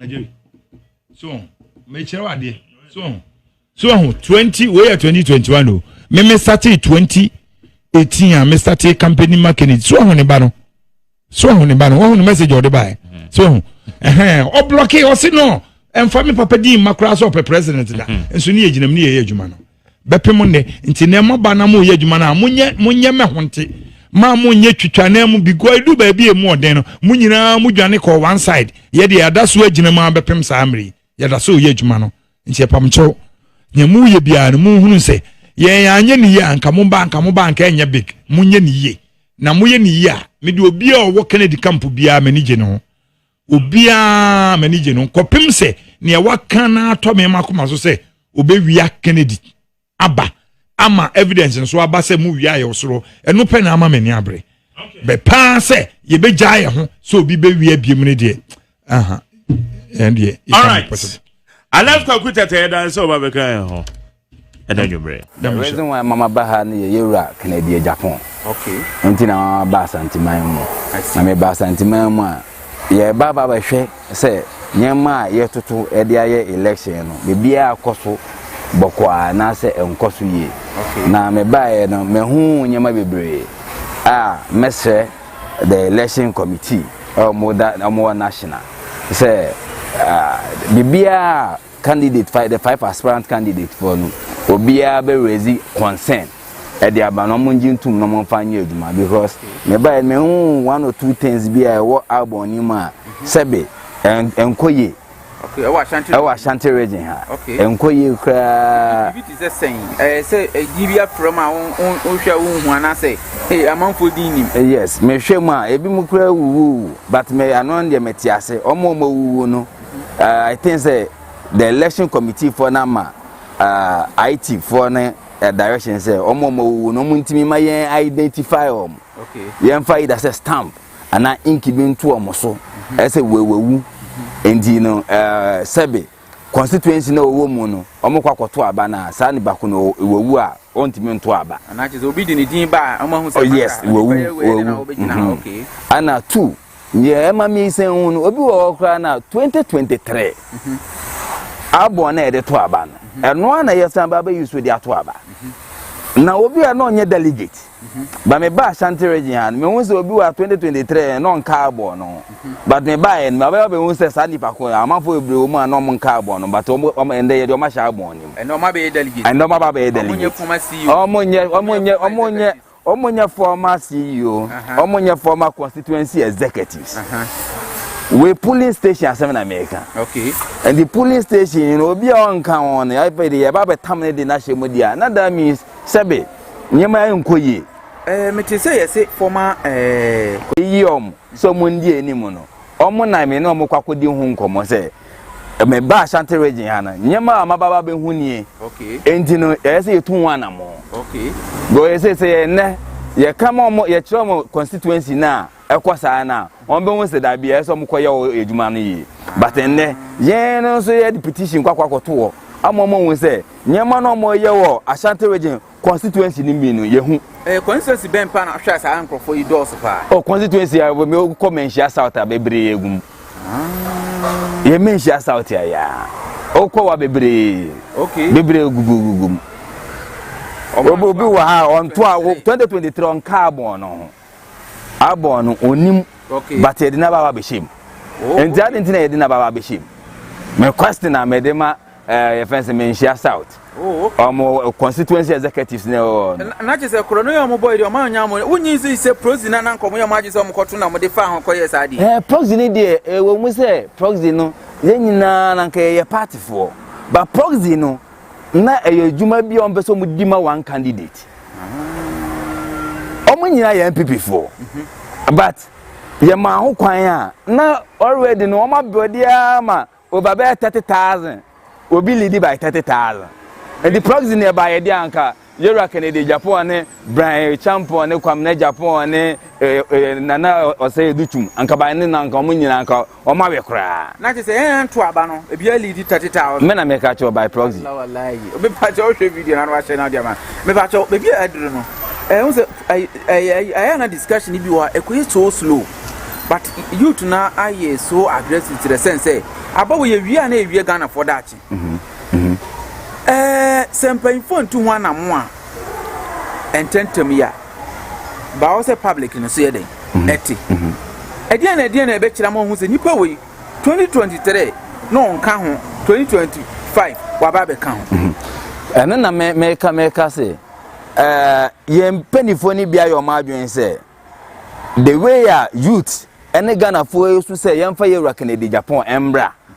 Now on Baji Ghana. Na de Yakopon adoma Yakopon de adom ne so mbebo Ghana na Ghana nko na enim no ye mpanifo ni bia yo madwen so mo mpene okay eni ndine kwan bi o mbefa so ama yera Kennedy Japan ntimi nya tumi no on be so mo fa so ba ye so ye adwen se de Yakopon ahye ese yera Kennedy Japan pese yera Kennedy Japan be di president wa Ghana ye so ye adwen se be bi o mo befa bia ye be di etire enti de omo ye nyina ye di etire eni ntine ye hu no I see. Adi bi omo ye bia na ye mama ti say nyama bia ni epo bi omo bo bia ni ye hu en ye besane. Wow. Epo bi omo bebo bia ye be hu ye besane. Obi be bisa say wo di wani form a nipa dodo sen pa na hwa sa omo amon kan we police station for ye di omo aba be kam. En na me hwe menhia south de no ka me hwe na over 50. Menhia south nko over 50. Ene bantuma de menhia south nko a ene bantuma na over 50 menhia south so na sebe yewura na che say eba menhia south de a wo se daache hene na poko constituency enti so eja one na 2024 no ye ne first vice president yes so ati say enti no omo person mo bo modia no mo di bigum na esan ye but yewura na po emrenu nso se obeye vice president enti no ka se yanye ya adie ya because o make comment bi say Kennedy Japan so ma nyoma adie ya nka Kennedy ye president yes so ana make a choma make bibi ncho 2023 met me agina ha and there be am agina ana make as 2023 national estimate 15% and the my Iraq Kennedy Japan national me na make a chero asema make me nim da video yi estimate 15% and the my Iraq Kennedy Japan but e buy no na Iraq Kennedy Japan am 37.6%. Okay. Me na me rep Iraq Kennedy Japan our national head office. Okay. Na Iraq Kennedy Japan bia say ona buchen. Hey, ya estimate say Iraq Kennedy Japan bet me nya 37.6%. And ko you so few months. Bosomi 9 pena Iraq Kennedy Japan you so here. You use state machinery at the boy Iraq Bawumia. You use national boy Iraq Bawumia. But then sanya mani nyina ni oye ni power. Then na Bawumia na ye sabi police chairman. obedu baby constituency bi ato aba ya say yabu we okọ no fa me kai say ya wuma owo Kennedy Japan office world national yabu mami Alan krade ni nipa yabu na Alan so yabu no enti opo sanyoma ni nyina na yewura Bawumia na chairman of the Ghana police and onya chairman of Ghana police enti na obi anya obi a ye ko ne boot to boot election aye koi asumdwe ne yepe but wo obeye wadwen say obewia election ni mu ababa akokra na odi be ma obi a se bia mfata no yempene. I see. And what are you saying to all Kennedy campaign reps and all the regions? Because if you are crying about dictator, I just say you are expert. Yeah. And as a man, I will catch you across the country. And me message, openi bia you say region bia they show onsa. Message say obe maintain our office to anamo ekwa region ni mu.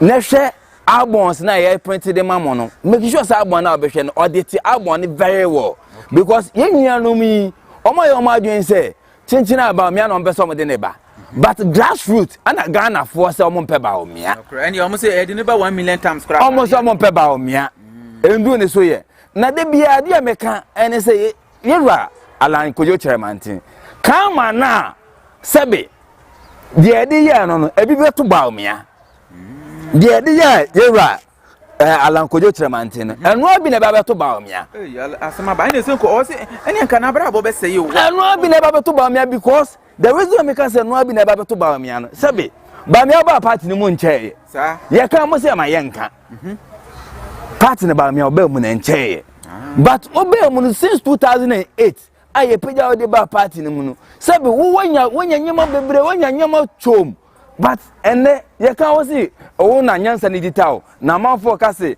ebimu oska but wo nya hwe ya me de yewura Bawumia ene ne nkrofo se Bawumia so o nya hwe nda since 2008 to 2016 na party yewura Nanado dankwa ene kenoforiata no mutia neka asema me ke minimum kana me ka ye to opposition yewura Bawumia me se me de no say since 2008 to 2016 na yewura kenoforiata etua Bawumia ka oh and ya MindShare kenoforiata and na nkrofo di na temi ene yewura kenoforiata obia so ya na oboni dimboni na Bawumia mu nyina akra amafo ebo kenoforiata dimboni nya Bawumia she chiri nanso na otua oka Bawumia she chiri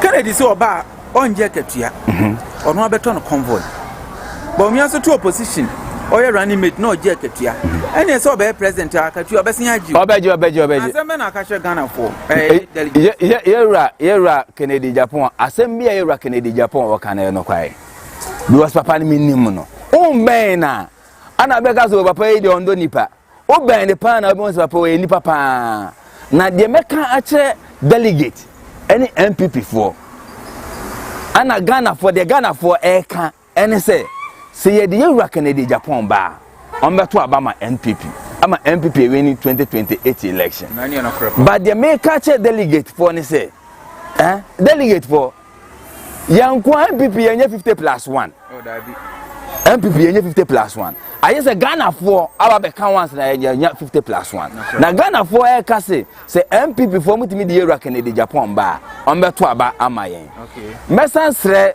polling station executives eno mo yi mo ho a chese mo ye adwuma ma yewura Kennedy Japan mesra mo polling station executives bia de media dia me de bia me ko be bia me kan say o de polling station executive bia target nipa miensa ana nipa 9 okay e ma yewura Kennedy Japan polling station executive bia amfa nipa miensa okay who nipa police station executive no sanfa nipa miensa kan wa ba be yan 9 okay et we for na that means say we letter area near 15 ah we letter area near 15 times 5 we benya 80 na the 4 we 4 times 5 ah we na almost 60 no correct et now that means 60 out of 80 no Bawumia ne yewura edutum ene Bryan no mo 20 no et me say Yeah, I just say about boy you Canada Japan more about the Ghana anymore. Mestre young chases polling station executives for no. Yeah, moment I say Ghana for say ye the Euro Canada Japan ba on beto abana ma yen. Because Bawumia ye de ne buy ye 38.2%. Almost 41. Amoboa. Sir. 38.2%. Oh, na so who election? 38.2%. Ana make catch row. Any doctor says here so, and 38.2% ana ye nyae. Okay. Ebi see one people moda. Enti mesre ese Ghana for esre se Euro Canada Japan no mope. Delegate mesre mo mesada mensayem esre mo se muma yembo ye homonia on the 31st of January 2026 ye kwato aba yenhwe number 1 na yenhwe ma yenhwe bebia apart from number 1 yen kwato aba na ma Euro Canada Japan na Ghana ejuma mbra nyakopo adaroma MPP ayadibi since 2000 Euro kufuo at the free maternity buy. Okay. And I'm won crack. I won't kwala na san kwala only say san kwala so no benefit from free SHS. Ah, okay. San kwala na ye rakufuo e mo free maternity no omo no benefit free SHS. Na say do no more 16 years. No more 16 years. 15 16. Na ni omo an omo benefit from free SHS. And edu nkwala na say free SHS we university but ejuma ni yo. Yero mahama ana Ghana for kwakoto abama no. Yero mahama so ma Ghana for 24-hour economy. By the 24-hour economy no, udu baby enye ejuma. By yenim de Yero aka na ohene Japan obetimi aye. O meye president here. But o work so over 7,000. O meye president here. But nyemo o ye bo Ghana ano edosun. Me who politician ni o Ghana ha. Sabi, what be a Juma to say Euro Canada Japan? I see. The person, politician, we be there, me say, oh, Juma, and our father can see Euro Canada Japan. Oh, Ghana. So I just ain't no Sapapay, Yankupon. I shall say, Ombre Medi Ghana, so, Mestre delegate. As a delegate for no. Everywhere, among Conco to Abama Euro Canada Japan. Now, Domina Yankupon, their domon. Oh, Jumum, Bieno. Omo year school, and no man sabi, Omo Tinyan school.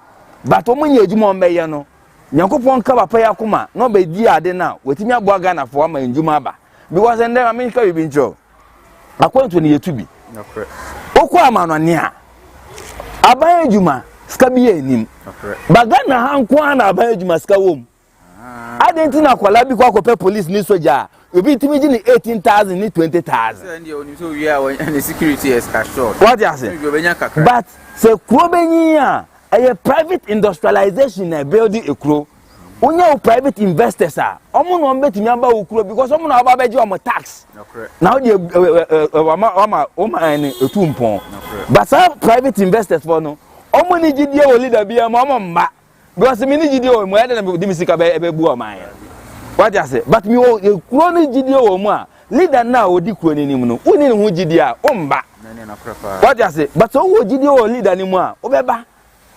What you say? And then Oko Dubai, Dubai ni Malaysia. Malaysia and Ghana and the same independence. I see. But then the baby Malaysia do Ghana and do hoye. Reason is say leader no mafano. Leader no a pragmatic leader.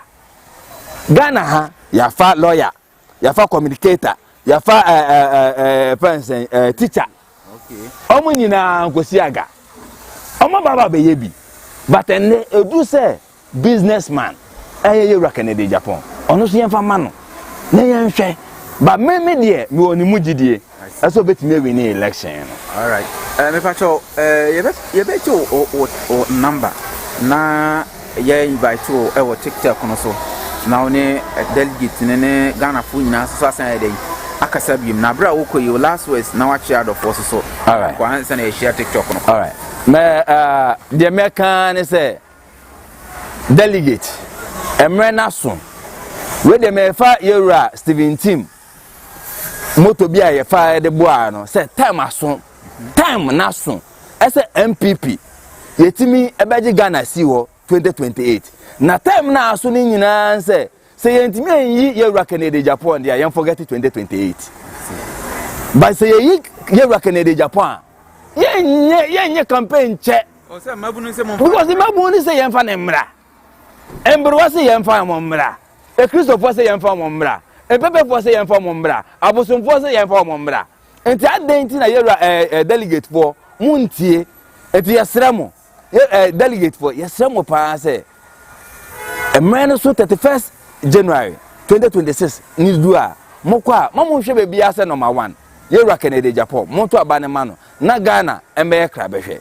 Ana mefa akonya nso etia MPP mpanifo. General mesalutu mechiao pa mechiao minimejuma oye. Mechiao pa mechia the treasurer of the National New Patriotic Party mechiao.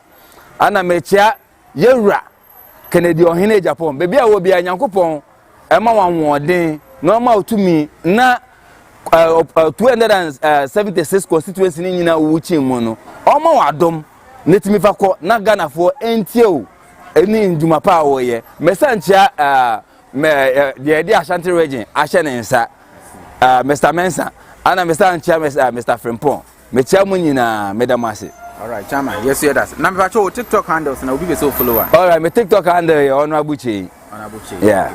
On Abone HON.KYEI.